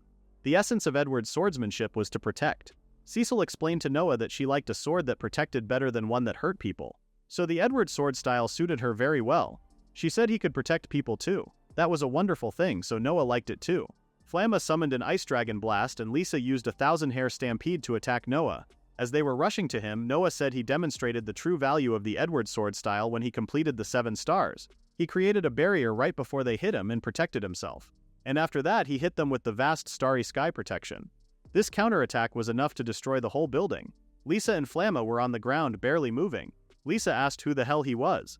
Noah picked Dan from the floor and said he was Noah Francis, the heir to the duchy who loved muscles and his people.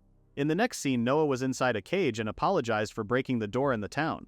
Cecil asked Sebus if he could forgive him. Sebus reminded Cecil that he had broken part of the town. After all that work fixing his bad reputation, they couldn't even guess what people were saying about him now.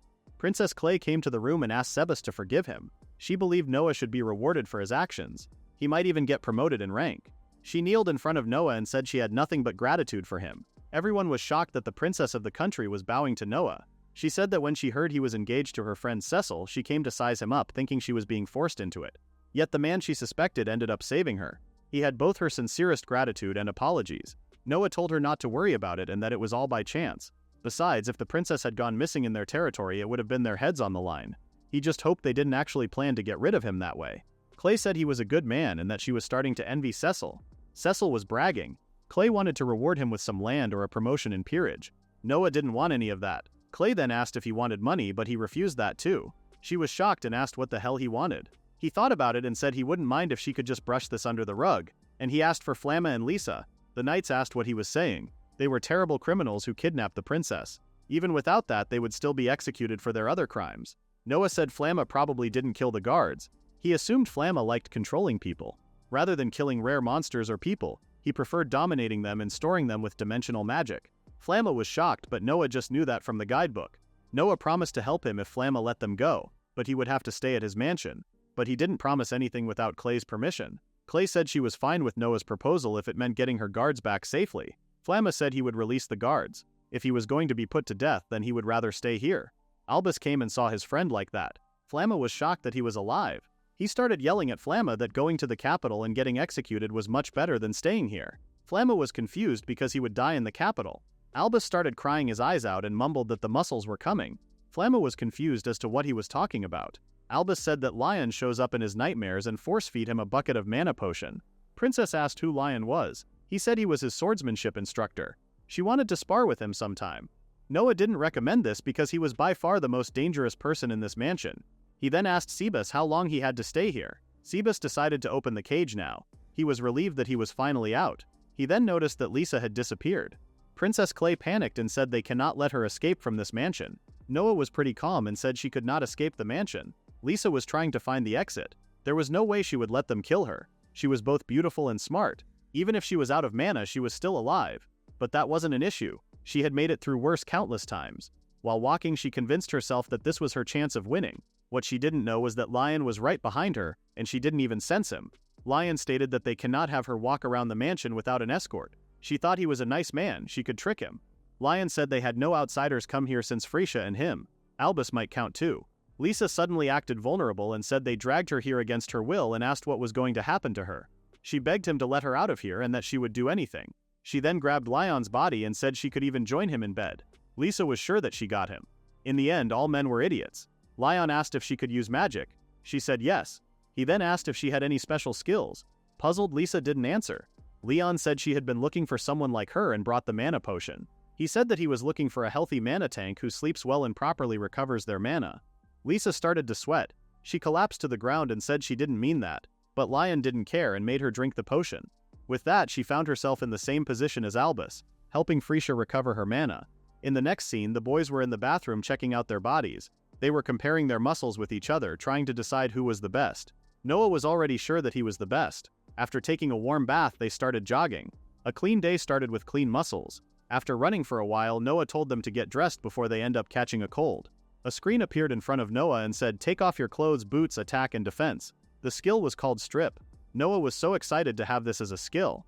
This means that he could let his muscles run free. Powering up by letting his babies free was awesome. The others joined him too and took off their shirts. The women who saw them were amazed by their muscles. Recently, Noah had noticed that women swoon over handsome men and over muscles, meaning having muscles was the same as being handsome. Sebus noticed that he had gotten the hang of stripping.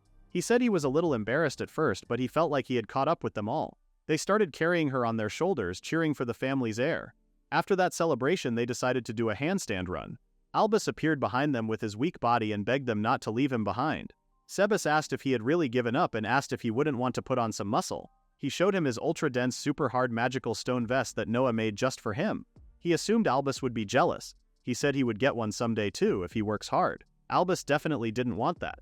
Meanwhile, Flamma was also there, and he collapsed after a few seconds. He really didn't want to do this anymore. Meanwhile, Arthur, the hero of the game, was wondering where that muscle troupe he had been hearing about was. He heard he would be able to see them if he came to this city. Noah immediately overheard him and was happy that they had become something the Francis territory was famous for. He approached Arthur with the others and asked why he was looking for them. Shocked, Arthur asked if they were them. He said his muscles were amazing and asked him if he could touch them. Noah was more than happy. But then he noticed that he looked like the hero of the game. But the hero shouldn't be here right now. Arthur touched everyone's muscles while Mia, the mage cat, walked away. He then saw Albus and was shocked. He asked if he wasn't off to kill some noble. And Albus thought he was off to kill the hero. He said he lost the hero, and Albus lost to Noah Francis. They both realized that they were being kept at a pet. In the next scene, Noah was writing a letter to his father. He said he was doing well and he trained his muscles, practiced magic, and had his sword lessons as usual. They had made some new friends at the mansion, and life here seemed to be getting livelier by the day. At night, Noah wanted to have dinner together with everyone. Sebas asked if he was sure, and he was, of course. The more the merrier. With that, everyone gathered around the table and had a wonderful meal. This mansion had turned into a sea of endless smiles, and so the day finally came when Noah and his group would head to the capital. However, Noah had no idea that he had already wrecked more than half the game's scenarios already. A few days before they departed for the capital, Friese asked Flamma, Albus, and Lisa about their opinion on Noah. Flamma said he was a crazy guy who swings his sword with brute force, all while being naked. Albus said he was a musclehead who suddenly strips for no reason, and Lisa kept it simple, saying he was the yay brat. Frisia turned to Noah and told him that they were all in agreement and they demanded better working conditions. Noah started sweating and he said they should be saying all this to Leon instead of him, but she said there was no way Leon would listen to anything they had to say. As she was complaining about him, Leon appeared right behind her asking what she was talking about. The other three betrayed her and claimed they loved their live-in workplace. Leon approached her even more and asked if she was unhappy about helping Noah grow stronger. As he dragged her to the potion bucket, she had to say she was happy. Sebas came and told Noah that they were going to miss him. Noah was going to miss them too. He had really gotten used to the territory. All the studying for the entrance exam was fun for him. He had worked so hard. The former guard he had seen before came and apologized about that whole incident. Noah told him once again that it was fine. He apologized to Kira after all. He asked if something was wrong. He just heard that Noah was leaving Francis's territory for some time, so his best friend, now his wife, and he came to see him off. Noah was shocked that his best friend in question was a woman. Still, he was glad they found happiness. The guard thanked him for all his support. Their lives had become much easier, and he couldn't be more grateful. However, while he was gone, he wanted him to let them defend Francis' territory in place. Noah told him that what he did was already wrong. They were right to blame him, and he didn't want them to thank him. But if they still want to protect the territory even after all that, then he could leave the Francis territory in their hands with ease. The guard swore to defend this land with his life, but Noah didn't want that at all. That was irresponsible, and he even had a kid. He didn't notice that Lion was peeking behind the tree, thinking how charming Noah looked with a baby. After that, they set them off, and even on his way to the academy, Noah continued working out. They killed monsters, he trained, and they slept like babies. And eventually, they reached the capital. It was really reassuring for Noah to have everyone with him on this trip. Sebas said his father had prepared a mansion for all of them to live in. Noah noted himself to send him his thanks. He then asked Lion if it was really okay for him to come too. Lion said of course it was his job after all. But he just didn't want to miss a chance to witness Noah's great achievements. Noah smiled at him and thanked him for his support. Lion then noticed that he seemed awfully calm despite the exam being right around the corner. He said he was just that confident. He actually had a plan for after he enrolled in the academy. First, he was going to take the top grade in the entrance exam.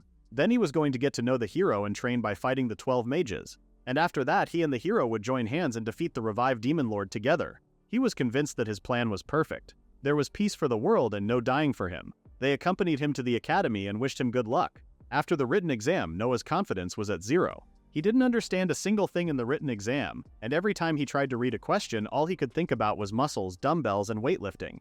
This was definitely because of his intelligence being in his muscles. He tried his best at the practical exam, but he failed. Cecil told him to cheer up because many students pass with just the practical exam. She didn't see him because her exam was on another day, but she was sure he did just fine. Written tests were impossible for them because it didn't matter how much muscle they had. Cecil scolded him to pull himself together because he needed to have confidence in himself. Meanwhile, Freysia was reading a hilarious book. Noah asked her to stop laughing while her student was depressed. Freysia was sure he would laugh too if he read this book. He said he wasn't in the mood. Lion told Freysia to cut it out. She said it was fine because he would get accepted anyway. They seemed confused as to why she was so sure about it. She realized that they didn't know anything about the academy. The Absolute Academy was her alma mater. She said that nobody could match her when it came to magic. She had a boy confess to her every 3 days. Cecil couldn't care less about that fact, and asked her what she knew that they didn't know. Freysia really wanted to tell them about her funny stories, but Cecil didn't let her. She said that the principal there was this mean old witch, but she noticed what mattered. She turned to Noah and told him that in the practical exam he brought that thing down. She was sure the academy would have huge trouble with the cleanup. Sebas asked Noah what the hell he did. Noah screamed that he didn't do anything and that he just got a little excited with everyone. Meanwhile, the teacher at the practical exams was trying to figure out what was wrong with the applicants this year. He had no idea how he was supposed to explain this to the principal. In the next scene, Mr. Shino decided to take his lunch break. The other teachers felt so bad for him because he handled this year's entrance exam and was in trouble. The moment Mr. Shino left the teacher's room, he took out his stomach medicine. He finally became a magic plant professor at the famous Absolute Academy, and this was supposed to be his big break. But that damned muscle freak ruined everything for him. Noah Francis treated the principal's precious Morsua so horribly. He decided to go home for today and relax, but the principal appeared behind him. She said he hasn't submitted his report on the entrance exam yet. She told him to go on because she was busy. Sweating and trembling, Shino hesitated to tell her what happened, but he had to. Before the exam started, he explained to the students the contents of the exam. Within 4 days they must obtain a key from the monsters known as Morsuas. However, they should understand that those creatures weren't something students could fight head-on. They would have to think creatively, ambush them while they sleep, set traps, and do whatever it takes. Their score would depend on the technique they used. After explaining the rules, he started the exam. He did notice Noah since he was the infamous villain. He was sure he would fail anyway. The students were trying to brag about their achievements in hunting down the monsters, but they were still amateurs. After they walked for a while, they encountered the Morsuas. They were shocked by how scary those monsters were. There was no way they could steal keys from those things. They all decided to run away. Shino watched them escape. With that speed and size, it wouldn't be able to turn well. The students told each other to dodge at the last second so that it crashes into the wall.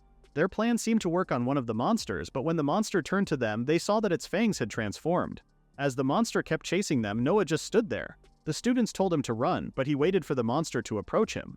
They were sure when Noah tried to grab its fang. However, he just grabbed the fang and patted the monster like a dog. The reason he grabbed its fang was that he thought its strength would make a nice workout. He noticed the key on its fang and took it. The monster was trying to save its fang but couldn't. Noah told him to calm down, but it didn't stop, so he punched its face to calm it down. Mr. Shino was shocked.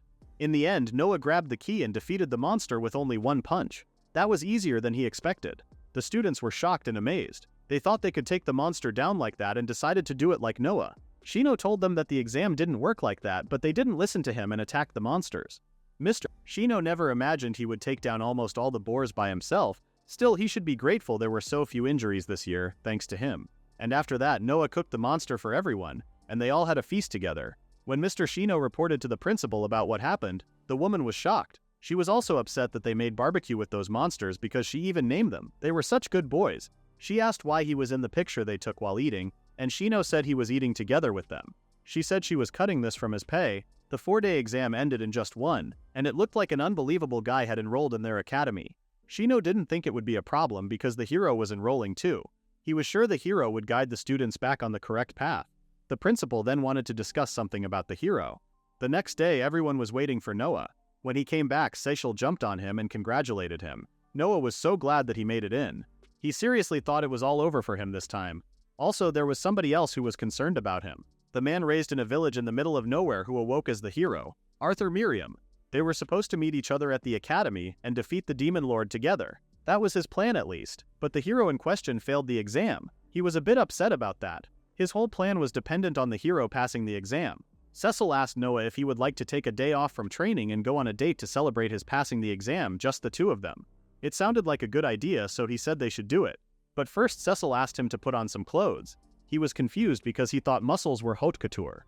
Cecil told him that when people ask her who her fiancé was, he must think about how it feels to tell them it was the naked guy. Noah realized how serious she was, so he had to listen to her. She told him that he looked great, but he would look much more attractive in some fancy clothes. They went to a shop to buy him some clothes. Noah wasn't sure what to get and wished he had brought Kiara to ask her opinion. But this was their date, and nobody was allowed to interfere. Cecil told him to try wearing shoes too. Noah said he was fine with either, but she didn't accept this. Suddenly they heard someone screaming, "Thief!" Noah immediately started running after the thief. He used a flash step to catch the thief, but before he could attack him, Arthas appeared on top of the man and kicked him down. Shocked, Noah looked to see who the hell that man was. He was faster than him. Arthur was equally shocked by Noah's power. Cecil stopped the man and told him to stop stealing other people's stuff. She let the guards take the man in. Sebas complimented him on his great job, but he corrected him, saying he didn't do anything. Arthur approached him and asked if he was the leader of the muscle troop. Noah finally remembered him as the tourist from back then. He asked Noah if he knew where the Absolute Academy was. He had been lost for 10 days. Noah started explaining the route there, but then realized that he was lost. Now that he took a closer look at his clothes, he realized that he was the hero. Arthur confirmed him and offered his hand to officially greet him. In the next scene, they took him to the mansion where they were staying. Arthur was amazed by how huge it was and asked if he was really allowed to come inside. Noah told him that it was okay. While holding Mia, Arthur said getting lost was worth it. Noah was still trying to process the fact that Arthur got lost because he was saving a village from a monster attack. Arthur was a real hero. Leon welcomed them, and he was surprised that they were back awfully early. He also thought Noah was supposed to be on a date with Cecil. As Noah explained, they ran into someone. Cecil was behind him, pouting. Leon suddenly started staring at Mia. Mia was sweating so much because she was nervous that he would recognize her. Leon approached Arthur and said he really liked cats. While poking its face, he said cats were solitary creatures and they didn't let others boss them around. He feels some kindship with them. Mia was relieved that she was safe for now. Arthur seemed like he really loved this cat and told Leon that he could not have her.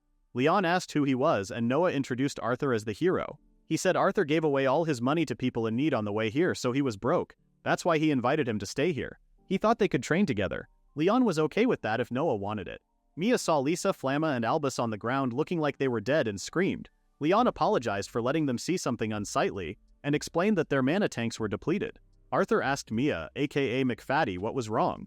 Mia was still terrified by this scene. She realized that this was a terrifying place and was glad that the hero adopted her.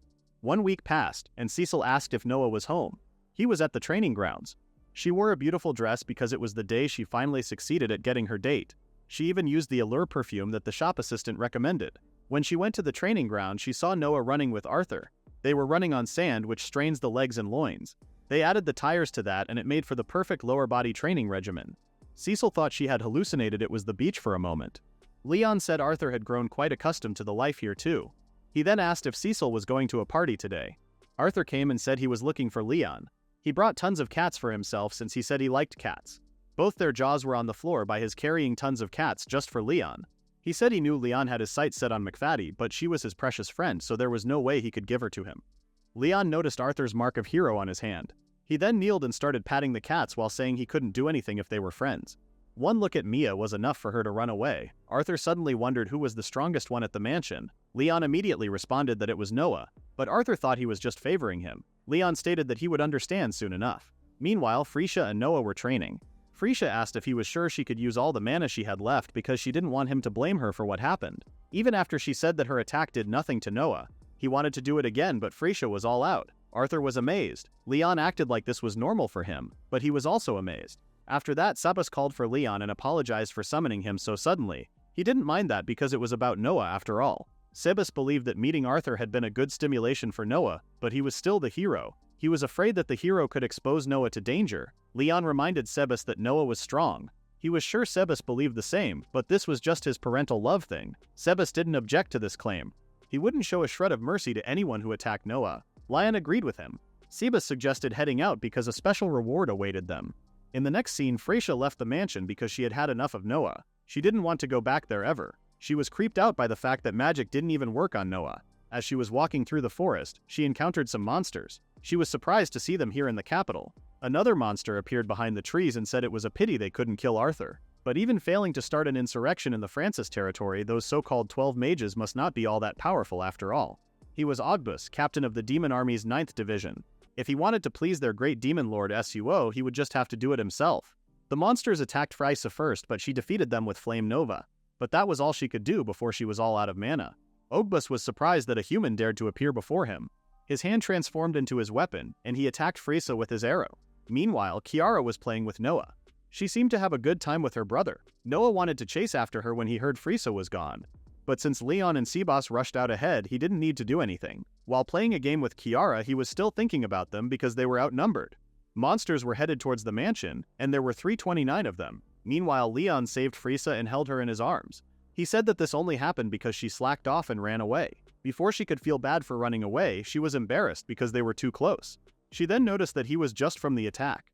Leon took out another bucket of mana potion and scolded her for entering the forest with so little mana and getting attacked by monsters. She was a disgrace as a teacher. He told her to drink this and go back to the mansion. Frieza didn't say anything and started drinking the potion. Oblige came and said he was going to deal with him, and the rest of the monsters could head for the mansion. Sebas didn't seem like he would let him do that. He appeared right behind the monsters, and with only his finger, he crushed its head. It was his assassin technique, critical Hades. He took down 4 or 5 of them with ease, but Sebas knew they were in trouble. Even the 2 of them couldn't deal with this many monsters. Leon wanted Sebas to keep this a secret, and took off his shirt. A huge monster hand came out of his body, and his one hand transformed into a monster-like creature. Oblige was shocked that Leon was one of them. He asked if he was a human. Leon confirmed that he was a human, but he wasn't the normal kind. Oblige ordered his monsters to get him, but with true shadow magic, tons of magic circles appeared and exploded right on the monsters. Oblige was shocked. Leon took down every single one of the monsters, and Oblige was the last one. Sebas asked him if he would be willing to leave. Oblige felt insulted and told them that he served the great demon lord and he would never listen to the words of mere humans. He started running at them, but both of them were quite comfortable. Sebas suggested doing it together with Leon, but Leon wasn't contaminated by his muscle fever, so he decided to defeat this by himself. One used Dark Star and the other used Critical Shine to dodge Oblige. Sebas asked if he would join them. Leon reminded him that he wasn't infatuated with muscles. In the next scene, Oblige went to the Demon Lord's mansion to report. The Demon Lord Suo congratulated him on eliminating the hero and asked where his corpse was. Oblige prostrated and begged for Suo's forgiveness because Arthur was much stronger than they thought. Demon Lord Suo asked if he was saying that he made a mistake as he crushed his bones with just one look. Oblige begged him to forgive him again. Suo asked why he was even here if he didn't finish the job. He said all he did was for his sake, Demon Lord Suo. He wanted to eliminate all those who dared to call him the former Demon Lord. Suo was enraged and told him that he was still the Demon Lord. He had made a mistake that one would have noticed, so he asked if he was trying to doom him. Oblige could barely talk from pain. Suo asked Kabardi where Arthur was. He said he was currently on a luxury cruise ship arranged by the Magic Church. Suo was satisfied with Kabardi's contributions to him, unlike these other useless fools. Kabardi was delighted to hear that.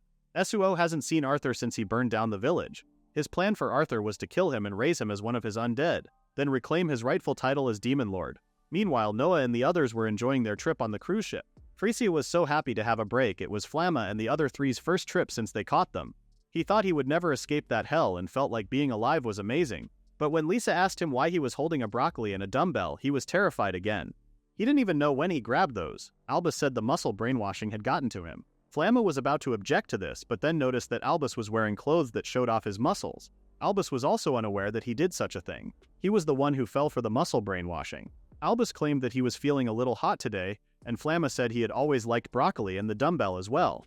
Freysia called for Lisa and asked if she got the booze. They were drinking tonight. Lisa of course brought the alcohol, and she also found some sweets and snacks that Lion had hidden. Freysia told her to make sure she kept it a secret from him, but it was too late. Noah couldn't believe they were having a party on a luxury cruise ship right after enrolling. Nobles were something else for sure. Cecil came and said a dance party at the sea was wonderful. She complimented him on how good he looked in a suit. He wanted to take it off because it felt awful to wear. Especially the back felt like it was going to tear. One of his butlers brought his luggage for him. When he walked away, Noah noticed that his suit had torn off from the back and it looked pretty cool in Noah's eyes. Leon seemed to like this ship too. As expected of the Magic Church, they always go over the top. The Magic Church was an organization based in the capital that worshipped magic. They were long preserved and protected magic with justice and power. This ship was embedded with magic interference ore. It was there to protect the VIPs abroad. Getting detected by magic and attacked by pirates would be a disaster. He told Noah to try using his presence detection and he was sure it wouldn't pick up anything. He tried to focus but he was too distracted by Freysia and the others drinking and making noise. Leon shut them down and even when he did it, Noah couldn't sense anything just like he said.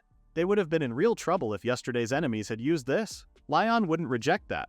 They couldn't just let them accomplish their goal. Noah wondered what they were after. Lion stated that they were most likely after Arthur. Meanwhile, Arthur was asking Mia if she was looking forward to the trip. There was going to be so much good food and they were grateful to Noah for bringing them. One of the butlers informed Arthur that they would take care of his pet until the ship stabilizes. That means they cannot have a nice meal together. He handed Mia to the butler. Meanwhile, one of the muscleheads was complaining that they couldn't bring their dumbbells. The butler tried to explain to them that they would prefer not to have heavy objects abroad. They tried to convince the man that those dumbbells were their best friends. Meanwhile, Leon just hoped they wouldn't run into any trouble. When it was dinner time, Arthur told Mia to come here and eat with him. She already stole one piece of meat from them and was eating alone. Arthur grabbed her and told her not to sulk anymore. Mia had had enough of him and said she would never forgive him for shoving her into that super cramped cage. Arthur was shocked that Mia could talk. Mia panicked and started thinking of a way to trick him, but when he said they could talk a lot from now on, she was shocked. They sat down together, and Arthur said everything had been really fun lately for some reason. When demons attacked his village back when he was at the orphanage, he lost both his home and birthplace. It was really hard for a long time. Once he saved a bunch of people in a village he happened to pass by from a bunch of orcs. Everyone was really grateful. And then he met his master. He remembers staring at his back and thinking he wanted to be stronger, but no matter how strong he got, it didn't do anything to fill the hole in his heart. Mia said he had started smiling ever since he met Noah. Arthur was puzzled because he thought he was always smiling. Mia said that back when she first met him, he was just pretending to smile. But his smile now was real. Arthur realized that what he always wanted was a family. And Mia was part of the reason too. He really loved her. Mia said she was hungry after all that talking. Arthur said there was something he had been keeping secret from Mia. Since they first met, she had gotten a whole lot fatter. This thought made him giggle, but he didn't say anything to her because she looked super cute when eating. Suddenly, Swo, the demon lord, appeared right behind him and commented on how much fun he was having. Shocked, Arthur immediately reacted to him and took out his sword. Swo dodged his attack and said he would expect nothing less of the hero. Hearing his voice and that lingering presence, Arthur immediately recognized him. He said he was the former demon lord Swo. Swo corrected him that he was still a demon lord. They haven't talked in person for a while, not since the village, and it looked like he had gotten a little stronger since then. Back then he had only just awoken as the hero, and he was full of worry and confusion. He couldn't act at all, and he was weak. Arthur asked if that was the reason he came. He decided to show him his current power as the hero then. Lightning appeared from the sky to his sword and he started shining. That was the hero's unique skill, the hero's code of the hero. He attacked Swo, but every single attack was dodged and Swo just crossed his arms. But Arthur was confident. Back then he couldn't even scratch him, but he knew he had changed. He was stronger now. He used Supreme Thunder Slash, but Swo escaped from that attack too. Swo decided that the growth of the hero was something to celebrate, so he created a black ball and threw it at him. He was curious to see what Arthur would show him next. Arthur was annoyed that he was acting high and mighty all the time. Right before he landed an attack on Suo, Kabardi came and dodged him. After the arrival of Kabardi, tons of flying monsters appeared in the sky, coming right at the ship. When they landed, Suo wanted to watch them dancing a little before they died. Arthur heard Mia's voice telling the monsters to stay away from her. She was telling them that she wasn't a normal cow and they would be in for a world of hurt if they underestimated her. She would have to undo her transformation to fight these guys, but she didn't want Arthur to see that. The monsters didn't take her words seriously and started coming at her. Arthur was too distracted that he didn't notice Kabardi attacking him from behind. Even though he was injured, he used his power to shield Mia and told her to run away. She hesitated at first, but seeing the look on his face, she just listened to him. Suo told Kabardi to leave that rat be. This whole ship was interfering with magic, so presence detection didn't work. The only one who could present a threat to them here was Arthur. Arthur heard that and was relieved that he didn't know about Neo and his group yet. This means they still had a chance. He stated that he had seen a world where many people suffer for no reason. The lives of the people who did everything to make it in this world were treated like trash by demons. He never wanted to see that world ever again, and that's why he took up a sword. The world belonged to everyone, and all of them would be defeated by him. Arthur the hero. A few months earlier, in a certain village, Mia came in a hurry and brought some herbs for Arthur. Arthur asked her to put the medicinal herbs on for him. Even though she was terrified by his wound, she still helped him. He told her to cheer up because if she was sad, he would just be the weird one who fought and got hurt like this. But he was the hero, so he had to keep going. Back to the present, the people inside the ship started to worry about the shaking. They also heard the thunder. The workers in there apologized for this and asked them to wait inside the ship while they sent someone to find out what was going on. Leon and Noah started to sense something fishy. Mia came in a hurry and screamed that Arthur was in trouble. The workers were shocked that she could talk and didn't even pay attention to what she was saying. She realized that no one was listening to her in this form and wondered what she should do. She remembered that time when Arthur said that if the world became a world where everyone could smile with happiness, he was perfectly fine with this. She decided that it was time for her to transform into her real form and turned into a cat woman. She told them that she was one of the 12 mages, the magic cat Mia. She told them that the demons were attacking this ship as they spoke, and the hero was fighting them all alone. Leon grabbed her by her arms immediately. She told everyone to listen to her. Her voice trembled as she said she knew she had done a lot of bad things and she didn't care if they turned her into a mana tank. All she wanted was for them to promise they would save Arthur. She cried her eyes out as she begged them to help him. Noah's guards asked Albus if she was one of them, because the situation would change if she were one of the 12 mages. Albus said he had never seen her before. Lisa and Flamma backed him up, saying she was using their name. Mia was so happy that they were all covering for her. Leon thought about it for a moment, then let her go. He apologized and said he was mistaken. He gave her a tissue to wipe her tears. Noah could tell she cared a lot for Arthur and promised that he would protect the one she cared about no matter what. He swore on his muscles. Sebas decided to go with him. There was no way they could abandon their friend in need. Seikl grabbed her sword and joined them. There was still a lot about how great Noah was that Leon wanted to teach Arthur, so he decided to go too. Even Frisha was on board. With that, everyone was ready to save Arthur. Mr. Shino and his friends suggested joining them, but he told them to stop. They could just leave it to those monsters. For Shino, Noah was more terrifying than any demon out there. He ordered them to send an emergency signal to the capital. All they had to do was to protect the main hall. Meanwhile, Arthur was giving his best to defeat the monsters. Even though he tried a lot of different styles, none of them worked on Kabardi. He even told Arthur to take this a little bit more seriously. Arthur was out of breath from fighting non-stop. Siwo told him that exhausting himself by fighting to protect others was the way of the weak. If he wielded his sword for his own sake, he might have stood a chance. Arthur tried once again, but this time Kabaldi knocked him to the ground. He said that he may be the hero, but in the end he was still a human. Kabardi used the Vortex Riser and sent him to the sky. Setsuo told him to take his head. This fight was over. Setsuo was excited that he could finally make him stronger than he ever was as an undead. When Arthur crashed to the ground, Kabardi took out his sword and swung at Arthur. Before he could kill him, Noah threw him away with ease. Setsuo was shocked. Noah said they heard McFaddy ask for help. He told Arthur to leave the rest to them. That was what his muscles were saying. While Noah was throwing Kabardi out of the ship, he ruined his jacket, so Sebas gave him a new and more comfortable one. Arthur was relieved that Mia had managed to inform Noah. Seiyu turned to Noah and asked who he was. With great confidence, Noah said he was just a passing bodybuilder. Arthur stood up and stepped in front of Noah, telling him to head back upstairs. He planned to fight Seiyu even if it meant risking his life until Seiyu ran out of stamina, then leave the rest to Noah. Noah seemed caught up on the risking his life part. He started grinning because he knew none of that was necessary. Arthur repeated himself, but Noah simply lifted him like a doll and told him that one day he would definitely save the world, and that the person who believed in that the most was Noah himself. But if he wanted to save the world, he shouldn't choose to risk his life and die for it. Arthur was left shocked. Suo's monsters did not care at all about Noah being a bodybuilder because they were already convinced he would die there anyway. They jumped at him to beat him down, but even a simple kick from Noah was enough to knock them unconscious. These little monsters were not even enough for Noah to get a proper leg workout. Setsuo now seemed to be taking Noah seriously. Or maybe his confidence had simply caught his interest. Sebas declared that he would eliminate anyone who dared to stand in Noah's way, and was prepared to use his technique known as critical osmosis. Meanwhile, Seisel was cutting down the monsters one by one using his usual Edward sword style. Suo admitted that Noah had at least some power. Sebas grabbed the ship's massive anchor together with its chain and swung it toward the monsters, crushing them all over the place. Cecil also wanted to clear a path for Noah. It would be interesting to see how far she could get against so many opponents. The other musclehead types joined them as well and used a technique they called muscle donut. The four of them locked hands together and crushed dozens of monsters within their muscles. Even the monsters themselves were left in shock. Lion also used his shadow magic and wiped them all out with Black Abyss. He looked annoyed by how noisy they were. Kabardi returned and Eswo asked him if he could kill Noah. Kabardi was certain he would not disappoint Eswo. Since Cecil, Sebas, and the others had cleared the way, Noah casually started walking toward Eswo. The monsters were still arguing about how a normal human could defeat monsters chosen by the Demon Lord. Freysia appeared behind Noah in her high heels and elegant cape, saying how much she hated the ego of these demons. As if that was not enough, they had also ruined her vacation. Instead of hitting the jackpot at the casino and enjoying herself by the pool with a handsome guy, she was stuck dealing with these ugly creatures, and she was furious about it. She created a massive magic circle and prepared to turn them all to ashes. Her wrath was empowering her mana enough to burn through anything. She was the Wizard of Fury after all.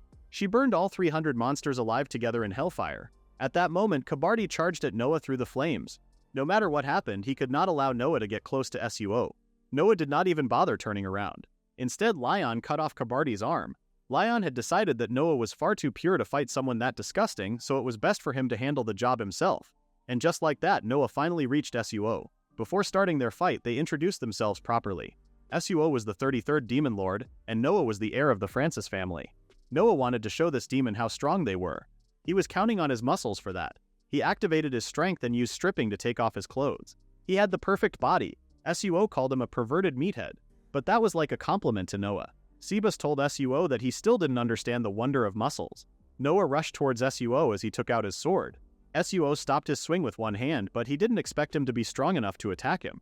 He found it interesting that he used a sword. He created little magic balls and black strips to attack him this time. Noah was fast enough to dodge them. Suo continued and made one big black ball again, but Noah disappeared and reappeared behind him by using Flash Step. However, Noah didn't expect his sword to break into pieces the moment it touched Suo. Suo stated that no sword was capable of hurting his body. Noah was a problem solver, so he used his fist instead and kicked him off the ship. They couldn't even see where Suo went. Sebas once again reminded everyone that muscles were the strongest weapon. They can pulverize anything. The enemy remained shocked as they saw their leader thrown away by a punch. That boy they underestimated sent Suo flying. Cecil's face blushed as she noticed how Noah had changed. The aura he was emitting felt overwhelmingly strong at that moment. While everyone was watching in shock, Noah was calm because he knew that Suo was coming back. As he anticipated, Suo came out of the water with full speed, almost invisible to the eye, and jumped on Noah. As he sent him away, Suo showed him his fist, saying it was his payback. He used void magic and Clazeroas and crushed Noah into the water. He didn't stop there and make another attack on the house. He wanted to make sure Noah was trapped down there till he died. Noah was already crushing under that giant rock that was drowning him. The others who saw that approached Suo to help their master, but Suo made fun of them, calling them a clown troupe. A shadow appeared in the middle of the men, and it was Cecil. She came at Suo with Edward-style swordsmanship 3-star twin flashes, but even after she landed her attack on Suo, it wasn't enough. Suo summoned dozens of bats right there and made them attack Cecil. Sebas used his body as a shield to protect Cecil and took the whole damage. Bloodbat Bane got bigger and threw everyone off the ship within seconds. Only some of the calisthenics dudes were able to hold on to something. Cecil was unharmed, but we can't say the same for Sebas. She screamed his name as she opened her eyes and saw his shirt ripped off. While blaming herself for everything, she noticed blood on her hand. She kept apologizing to him for getting him hurt as she watched the floor being covered in blood. Sebas reached his hand and told her that he understood all too well the anger she felt when Noah got hurt, but anger was nothing but a burden. He reminded her to keep calm and trust in Noah because he was strong. While he was trying to stand up by himself, he mentioned that such a meager attack wouldn't have even made him flinch when he was young. Once again, he realized that growing old was a terrible thing. Suo decided that Sebas was the most irritating one among them. He created a giant black ball and threw it at them as his last attack to kill them. However, the giant ball was stopped by Albus. He used his super dense magic stone shield and saved their lives, but the shield was breaking. There was no way he could hold on so long. Lisa joined him with her black magic hair and created a 10,000 hair rampage, cuticles, but she grew them too quickly so they wouldn't hold out long. A creature's shadow appeared in the sky and it was Flamma. He used the crystal dragon spike and threw it on the black ball Suo sent as the other two held it.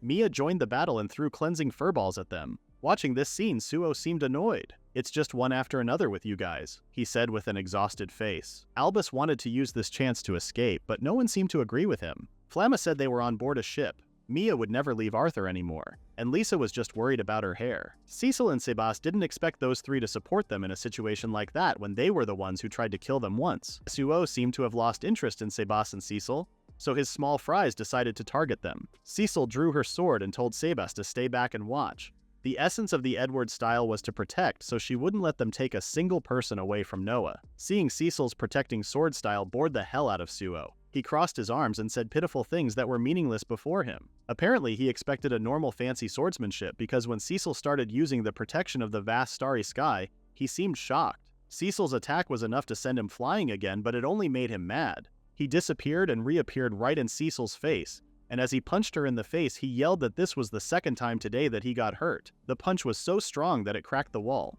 Sebas hurried to see if she was okay after she fell down. Suo decided that they were all eyesores and created a magic circle to perish them. Frisia told Cecil to get up as she used Blaze Citadel on Suo to buy some time for her. Suo had already reached her, so she realized that she wasn't going to make it in time.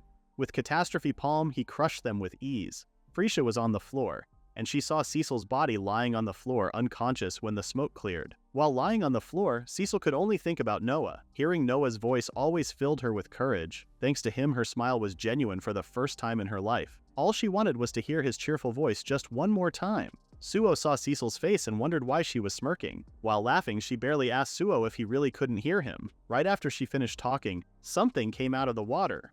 And that something was a giant ship piece. Of course, Noah was carrying it. Suo's eyes got bigger at this scene because of how the hell he escaped his spell. The answer was simple: muscle power. Everyone seemed more hopeful when they saw Noah. Noah lifted the giant wreck and threw it at Suo as if it were a paper plane. But harming Suo wasn't his goal at that moment. He threw that thing to make him escape so that he could save Cecil. While carrying her in his arms, he mentioned how Suo was enjoying himself. But he reminded him that he was going to pay for hurting Cecil, for hurting everyone. Seeing him unscathed, Suo admitted that he was a peculiar man. Noah told Cecil to hold on tight, and then he mixed space magic and flame magic. A magic circle appeared in front of the enemies, and his giant fist with flames came out of it. Suo didn't want to let him get too full of himself now and made an attack. But by using Flash Step, Noah appeared right in his face and punched him on the face while carrying Cecil. Noah noticed that no one was dead yet, and thanked Cecil for her help. He looked into her eyes and expressed how glad he was that Cecil was his fiancée. Cecil's eyes teared up right before she fainted. He gently put her down to let her rest and promised to be back. He jumped high to reach Suo, but he knew that Noah couldn't move in midair, so he wondered how he was going to judge his attack. The fact is, Noah never planned on dodging. He literally headbutted Suo's headbutted the concentrated magic. Noah didn't bother to explain and used wind magic to boost himself higher and punched him again. However, Suo dodged him and used that opening to punch his ribs. Ouch! But Noah caught him, and he would not let him go. This was going to be his revenge for Cecil. He went Rey Mysterio on him. Or he says Steel Muscle Sky Crash Atomic Franken. After crushing him to the ship, he was still on him, so Suo had to use Void Chasers. That looked like an awful lot of space magic, so Noah was panicked. He couldn't let them touch him, so he started dodging them. When he dodged one, it hit one of Suo's men, and it killed him right on the spot. Void magic was a superior version of the space magic Noah was using. These blades would automatically seek their target, and anyone they touch would be annihilated. This was a unique magic only he could use, and he assumed Noah stood no chance against him when he couldn't even touch the blades. When Noah grabbed the blade, he said it was untouchable, and crushed it with his bare hands. Suo was shocked. He convinced himself that he imagined this scene. Lion came with his usual calm presence and informed Noah that he had caught a new mana tank now.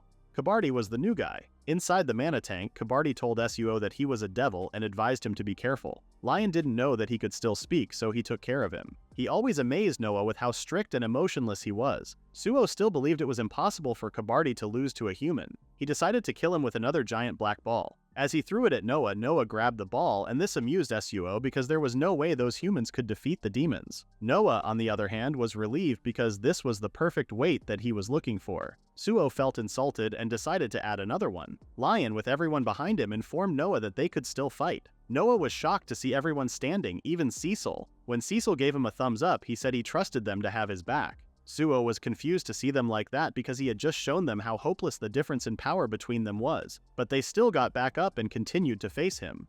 The other orcs and monsters seemed intimidated since Kabardi got taken down. This would mean they were in a lot of trouble. They even started thinking about running away. It's not like they ever swore loyalty to him or anything. Suo heard them talking about this and killed them immediately. He called them useless, incompetent idiots, and he sure didn't need useless subordinates like them.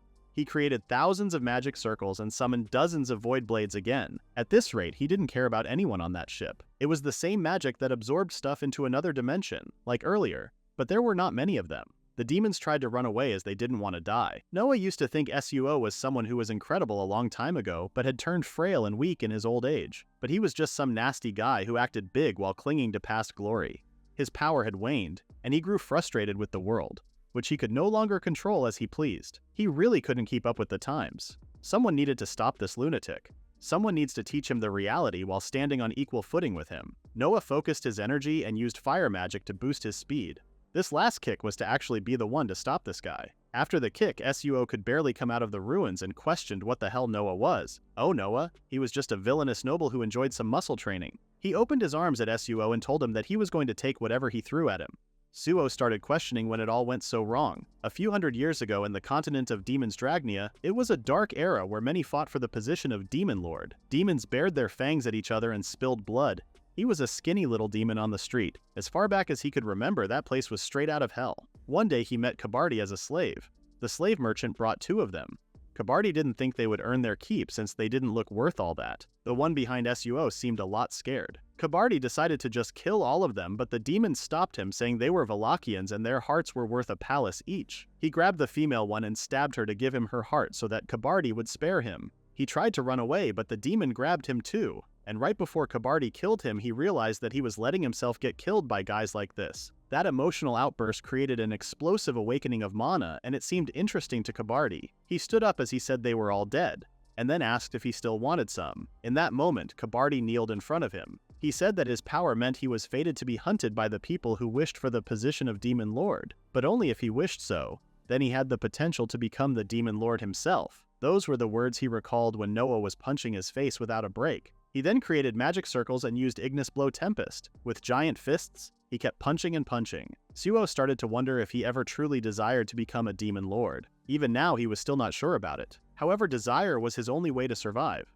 Apparently, he gained enough power to dodge Noah's giant fists after getting some flashbacks to his terrible childhood. As he showed a crystal in his palm, he said he was nothing like them humans. He used something called Magic Crystal Body and started shining. When the light disappeared and the smoke cleared, he was in his Omega regeneration form. He proceeded to tell him that the countdown to his demise had begun. After seeing that form, Noah called Frisha's name, and it was enough for her to understand what he needed her to do. She just had to send him flying. Noah created 3 magic circles as Frisha used Flame Nova on him. With that, they combined spatial magic and flash step. Noah was literally flying. He surpassed his limits and used the super strength ability. His muscles grew bigger and flames started coming out of them. Sebas was shocked. That was a reckless move. Lion put his hand on his shoulder and told him to believe in him. He actually said, "Believe in my Noah-sama." Sebas was more shocked that Lion called Noah his. It was only natural that the world wouldn't work exactly as Noah wanted it to. After all, he knew that it didn't revolve around him, but he still had people who believed in him after his reincarnation. He had people who loved him, and he saved people who weren't saved before. He got family and friends, and that's why he wasn't afraid of change. He accepted his reincarnation as Noah. Now, it was time for his muscles to put everyone's trust and affection into this strike. The fastest and strongest ultimate punch with the power of all his muscles behind it. Suo was ready for this attack. He was sure that he was going to crush his very existence. With a maximum output of 135%, Suo started seeing things from his past again. One day, he thanked everyone for all their support and expressed how grateful he was. Kabardi said it was nothing worth mentioning. He wanted to ask something of him, though. He wondered why he didn't kill him back then. Suo looked at him. In truth, he did try to kill him back then. Under the slave merchant, he was living in hell, and Kabardi was the only one who pitied him. He thought that if he had called him, he would have never met such an odd demon ever again. That was all. Kabardi said he was honored. He was really a strange fellow. Kabardi screamed Suo's name while he was inside the mana bucket. Godspeed Destruction Fist and Hell of Despair made Kronos impact Tartaros. The force was too much, and Noah noticed that he couldn't break through. Suo was enjoying this. Noah didn't give up. He tried to move his muscles more and more, and he did it. His fist kept approaching Suo more and more, and he was being pushed back by his muscle power. With that, he pierced through Suo's body. The attack was so powerful that the others couldn't even see it with their eyes. After everything was over, the sun rose, and everyone finally caught their breath. They couldn't believe Noah really defeated the former Demon Lord. Mia was hungry again, and Arthur was looking for her. She immediately turned to her cat form again and showed herself. Arthur was so happy to see her, and he gave her a big hug. Sebas and the other wondered where Noah was. Then they realized that after taking that risk, he might be underwater. Cecil was the first to jump into the water to find him. Sebas panicked because she should not exert herself in that state, but she didn't listen. Lion looked outside the ship and smiled proudly. His Noah did it. Meanwhile, Suo was sinking. He realized that he lived a boring life. He just forced himself to live out of fear of death. He got older and more powerful, but then lost his position as Demon Lord. He recalled when he asked the Demon Lord to kill him. His hand reached out to him and asked him to work for him, and together they were going to usher in a new era for demons. When he held that hand, he saw Noah. Noah wasn't going to let him die either. In the next scene, Noah woke up to a very good morning. He decided to get a move on since Kiara would come for him if he didn't. He put on his boots and started getting ready for the day. The demon invasion caused a huge stir in the capital, but the story that the Francis family, alongside the hero, sent them back prevailed. Thanks to this achievement, the status of the Francis family had improved, and they received a hefty sum as a reward too. Naturally, Arthur was given a reward too, but he didn't want any of it.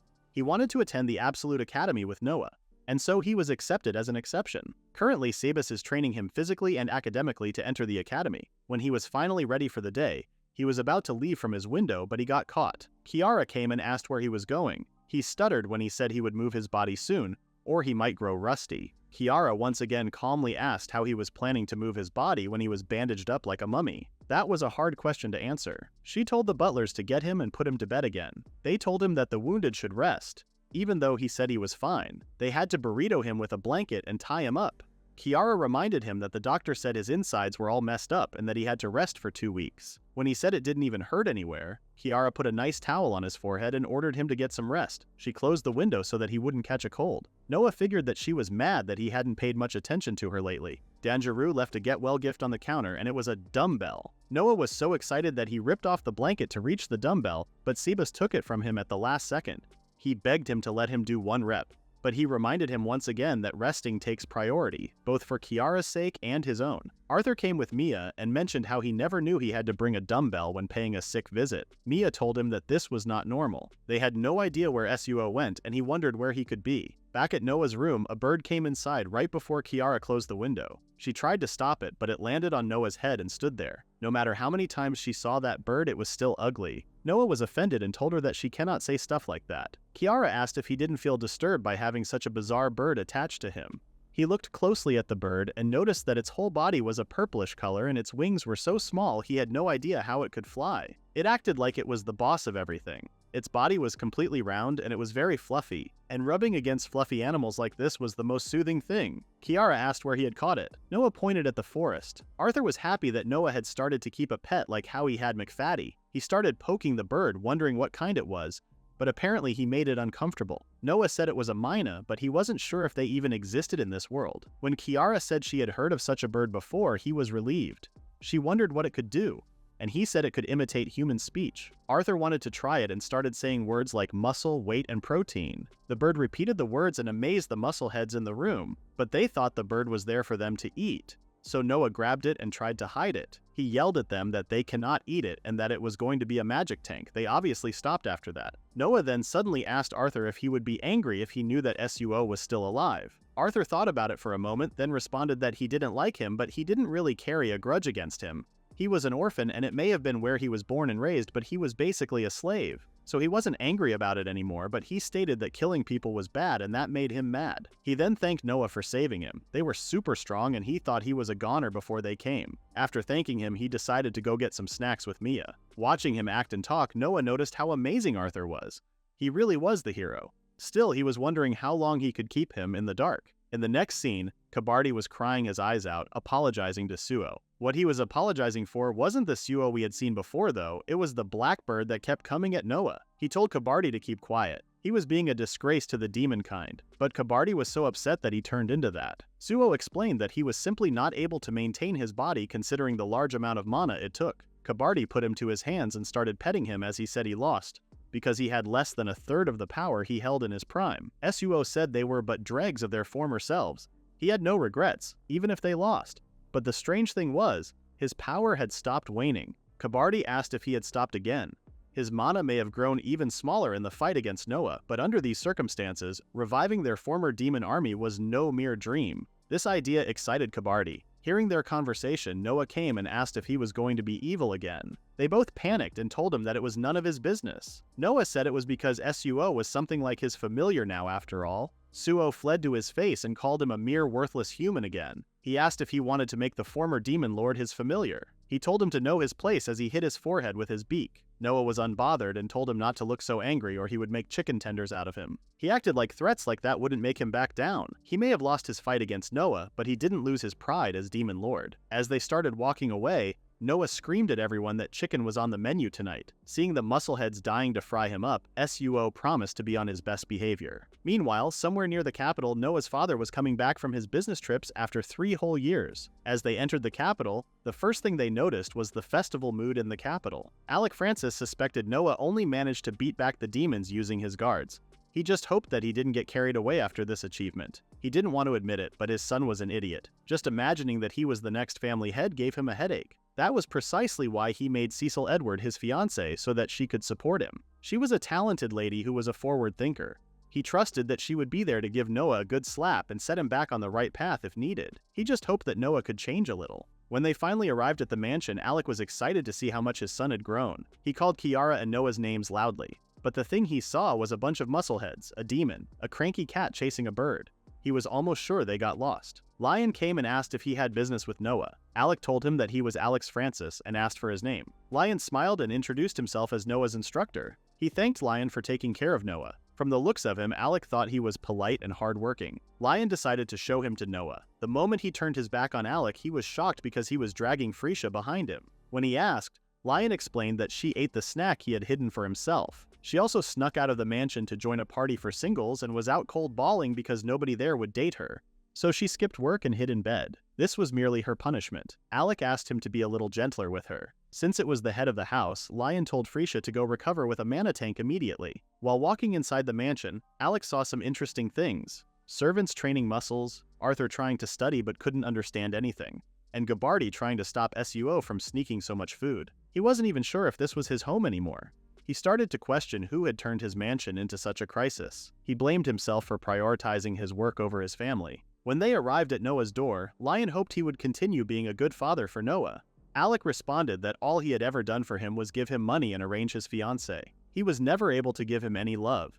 He said he was a failure as a father, but that's why, no matter how short it may be, he wanted to treasure the time he could spend with his kids. When he opened the door announcing that his father was home, he saw Noah's muscular, beautiful body and was taken aback. When Noah greeted him, Alec wasn't even sure if that was really his son.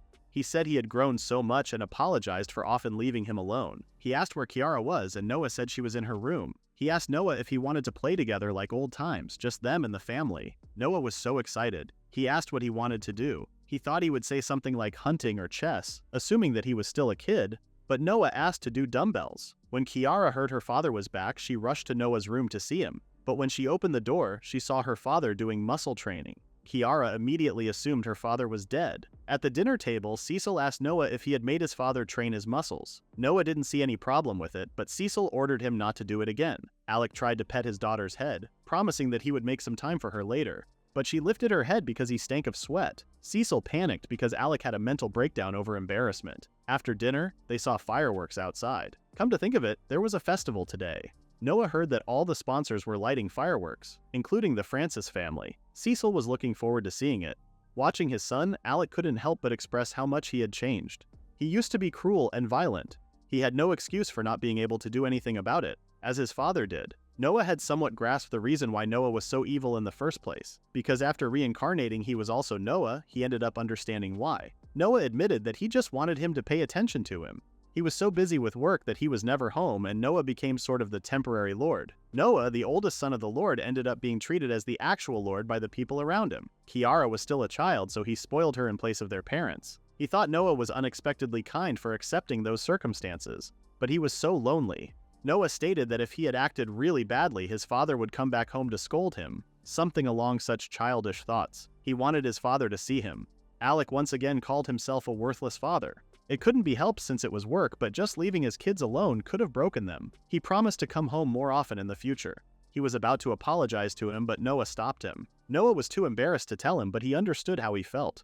Something needed to be said for other people to understand how he felt. He told his father that he didn't want him to apologize. He wanted him to say, "I love you." Cecil was shocked. Alec had forgotten that he never said he loved them. When he was leaving 3 years ago, Kiara and Noah picked flowers for him. They even made a crown. It was a present of love from them to him. He asked Kiara to put it on him. Noah seemed worried and asked if he was headed off to work again. He apologized to him and asked him to take good care of Kiara for him. Alec thought it was only natural for an older brother to care for his younger sister. He always left it to Noah. He didn't see his kids growing up despite them doing it right in front of him. He started crying because he was even late for regretting this. He said that he was right. Despite it being so simple, he still forgot to say how much he loved them. He turned to his son and said he loved him so very much. At night, Noah was on the balcony watching the view. Cecil came and said she was glad he was able to tell his father how he felt. Noah didn't think he would cry so much though. It reminded Cecil of something from long ago. Noah asked if she meant the great 24-hour endurance muscle training's great jump rope. But it obviously wasn't that. Cecil was surprised when she first met him. He was nothing like the rumors. He was a kind, gentle, and good person. She was sure he would be able to save many people. He was such an amazing person to him, and he was stronger than anyone else. And if he wasn't Noah Francis, she would still want to spend her life together with him. And if he had allowed it, then she, from the bottom of her heart, would love him with all her being. In the next scene, Noah and the others were standing in front of a building. They all had a different guess as to what this building was, but they were all wrong. When Sebas asked what it was, Noah explained that after defeating Suo, Arthur had been granted permission to enroll and Noah had been granted one wish. So, he asked for a gym in the royal capital. The muscleheads asked what a gym was. Noah responded that it was a dream theme park specializing in muscle training. Sebas seemed interested now. Noah wanted to come with his father too, but he had to go back to work, which was a shame. Lisa and Albus trembled with fear, because they knew exactly what was about to happen. They even tried to sneak out, but Sebas grabbed them and put them inside the building. Everyone was shocked by the luxury of the gym. They had never seen equipment like this before. And there were people in there, welcoming them to the Muscle Gym Snow Bear. Arnold, Neger, and Schwartzy. Noah was shocked by their bodies. There was no way Sebas and the others could stay silent, so they took off their shirts and greeted them back. And when Noah took his shirt off, they were shocked too. Just by standing there, Noah exudes an aura and physique unlike any ordinary person. It took Arnold until his late 30s to reach this level. He turned to Neger and said they were wonderful guests. Neger said that when he exchanged muscles with someone, he could understand them by the heart that loves muscles. He believed that muscles don't lie and they don't betray him. He then challenged Noah to an arm wrestling match to show him how deep his love for his muscles was. Sebas realized who Arnold was. They say that he blew away a dragon with his bare hands. Noah did not hesitate or feel scared. He confidently placed his hand on the mat and responded that his love was deeper than anyone else's. Meanwhile, Cecil was walking around with some new friends. The girls were still amazed and excited to be able to become a school friend of Cecil of the Starry Sky. Cecil asked them not to be so formal with her. The other heard hero Arthur would be enrolling as well, and assumed their year must be special. More importantly, they wondered about Cecil's health. Cecil responded that she was fine and that she had already fully recovered. Noah was the one having a hard time. The girl with the glasses heard that Noah was still on leave. The other girl asked if she wasn't scared, but Cecil didn't understand her question. The two looked at each other before they mentioned the bad rumors about the Francis family, rumors that those taken to their mansion never returned. Even they were scared to look at him. Cecil responded that rumors were just rumors and explained that Noah was a very kind person. He wasn't someone she was ashamed to introduce to anyone. The girls obviously trusted her words and believed that Noah was also a wonderful person with common sense. Just as they were talking about him, they heard some loud voices. The moment she turned her head to see who that was, she saw Noah arm wrestling with Arnold while being naked. She started panicking and screaming, but when the girls asked if that was Noah Francis, she said it wasn't him. The girls were confused, but she insisted that it was not him. They now started to worry about Cecil. She said there was a deeper wound than she thought. When the wrestling was finally over and Noah won, he noticed Cecil, and before he could greet and wave at her properly, he saw her face. Cecil was about to turn into an evil demon because Noah forgot that she told him to wear clothes in public. Noah started sweating. In the next scene, the rest of the 12 mages were gathered because they heard Albus was alive. Goat was wondering why he hadn't come back if he was still alive. Abyss didn't care about him because he thought a low-rank weakling like him would only hold them back. Gristus agreed, saying he saved them the trouble of getting rid of him. Onoram wondered what they were going to do if he exposed them and their abilities. A person who was holding a human skull responded that it didn't matter. Even if somebody knew about them, they would be powerless against the 12 mages. It was Moore's, and she said they would be signing up for a painful death. One of the members appeared behind her and complimented her on her confidence. If they called themselves the 12 mages, that was the kind of lines they should say. He then asked Moors to marry him. This man was Yorugan Shadorius. Moors rejected him again, but that didn't upset him at all. He approached her and touched her shoulder, but that made her uncomfortable. So uncomfortable that she released her power and 4 snakes with human faces attacked Yorugan. Yorugan managed to react in time, but she kept attacking him, and that was not funny at all. The others asked her to stop because she was putting everyone in danger with that kind of power. Olivia appeared on the stairs and stopped Moore's monster. She destroyed Moore's monster and told Yorugan not to cause too much trouble. He apologized and explained that he couldn't handle it when things got so quiet. Onoram asked Olivia if it was about time. She asked why she summoned them all here. Yorugan said it was time for them to take action, working towards making a country together. The others told him to shut up. Abby's asked what they were going to do about the hero and Noah Francis.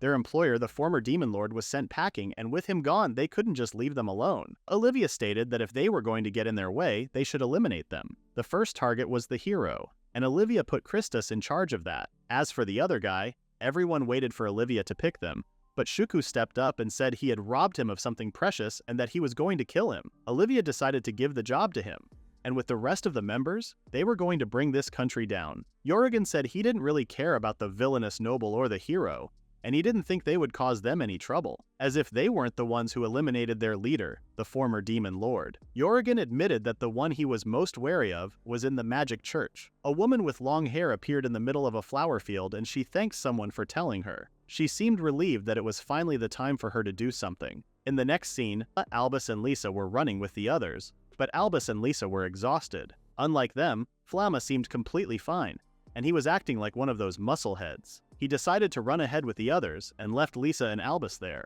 They realized that Flamma had been completely converted. Albus wasn't that surprised because he had always been the kind of guy to get obsessed with stuff. While they were talking, they heard people approaching them and saying the word potato. Confused, Lisa asked what was going on. Something was definitely weird, and the long-haired woman from the flower garden appeared behind the people, smiling. Back at the mansion, Cecil informed Noah about the craze where people go around saying weird stuff in the capital. She also heard some people who hear what they say end up joining them and going around and shouting it. Noah's eyes sparkled because he thought his yeah had finally taken off, but Cecil said no. She told him that they were saying the word potato. Noah was surprised. If he recalled, there was a certain character linked to that word. He was a reincarnator who had played the game, and he should know more than anyone about upcoming events. So he started thinking about what was going on in the game, but he had no idea. He forced his brain to remember, but whenever he tried to remember, his intelligence, muscle activated and broke his train of thought. All he had were his muscles now, and eventually the brainwashing reached them, and everyone else came back from their run, and they were repeating the same words just like the other people. Lion was annoyed. A woman appeared behind Lion and asked if he knew if this was the mansion of Noah Francis. She was the 7th saintess of the Magic Society, Minerva. Lion found her troublesome. He immediately asked if she was the one who brainwashed the magic tanks he had painstakingly raised. Minerva responded that she had never done anything like brainwashing. She just taught them about love, she says. While she was touching the flowers right next to her, she said this world desired love. Drought, famine, monsters ruining food stores, disasters make people suffer and forget love, and turn them to theft and hatred. And to those people she teaches about love. She was holding a potato in her hand and said the potato was the only way to save the world while the others were carrying her on their shoulders. As they safely put her down, Lion wasn't impressed at all. He appeared right in front of Minerva's nose and asked if she had just tried to brainwash him. He seemed intimidating. Minerva praised Lion for not shouting potato and said he had a robust mind. Lion told her that his heart was already set on someone else as he was taking out his sword. Minerva asked him to show her to Noah Francis. Lion brought her to Noah and she gave him a potato. Confused, Noah thanked her and kept looking at the potato in his hand. While Minerva was greeting Noah, Cecil couldn't stop looking at Minerva's huge breasts. She shook her head to clear her mind and asked about the reason for her sudden visit. Minerva heard that Noah saved many people from demons aboard a luxury cruise ship and said he was a hero and she loved such people. So as a woman, she simply had to meet him. Cecil was uncomfortable with her saying she loved such people. Minerva sat next to Noah and told him to imagine farm life with her. Farming potatoes, a life blessed with many children. As she started touching his leg, she asked if that didn't sound good. Noah, our musclehead gym rat on the other hand, assumed she was asking if he wanted to be a farmer. Before he could answer her, Cecil stepped up and asked if she dared to suggest a question like that right in front of his wife. Minerva explained that the country allowed polygamy and it was natural. Behind the walls, Kiara appeared, asking if they had a guest or if he had made a mess again. Noah was terrified. Minerva said he had a cute little sister, and that cute little sister sat right between them and reminded Minerva that she only had one older sister, and that was Cecil.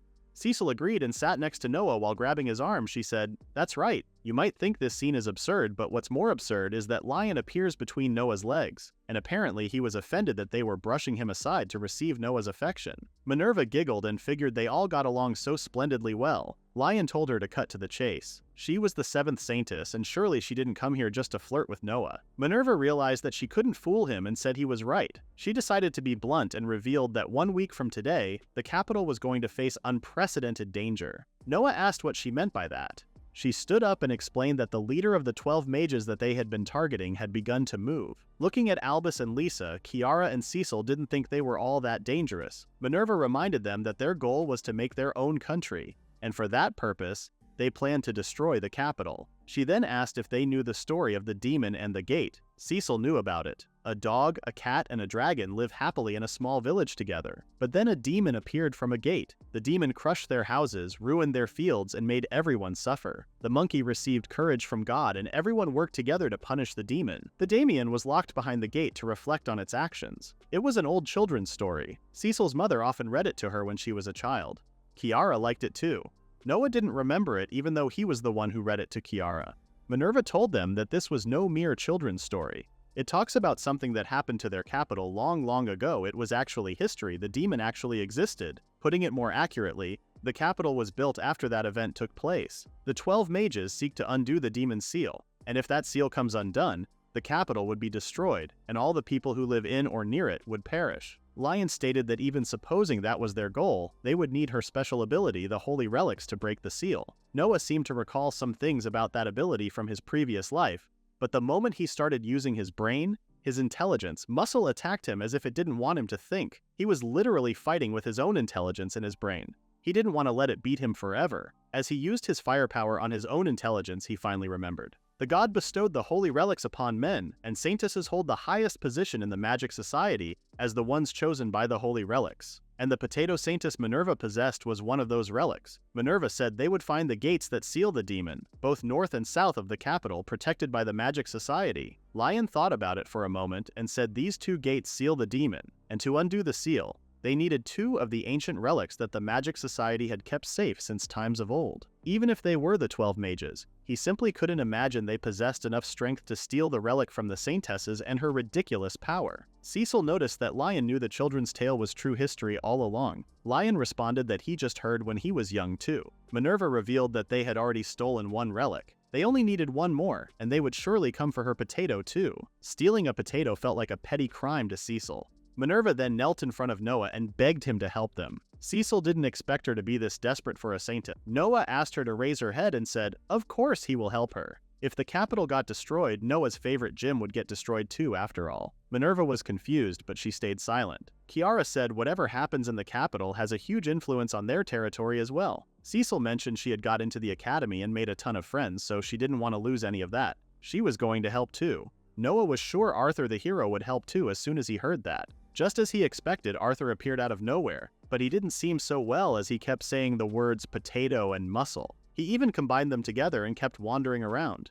This made them wonder if he would be alright. Minerva had to take her leave now. She held Noah's hand and suggested spending the whole night talking about their future together. Of course, Cecil broke his hands to hold her hands and told Minerva to get lost. Lion approached Noah and told him that they had to take great care that this information wasn't leaked. He decided to talk about it with Sebas first. Mia came with Suo on her mouth, and Suo said he was misunderstanding something. Mia had no idea that this bird could talk. Lion said it could mimic human speech and grabbed Mia to get her out of here. When they were alone, Noah asked about that misunderstanding he was talking about. He explained that the reason why he attacked Arthur on board a ship and not in the capital was that the saintesses were in the capital. The saintesses could swat him like a fly, even in his prime. Challenging such powerful beings was nothing but folly. If their leader was able to steal a holy relic from one of those saintesses, then their power must be equally absurd. Noah asked if he was going to be able to win against them. Lion came and told him that he could best any foe without trouble, or so he would like to say. But if he wished to fight them, he would need special training.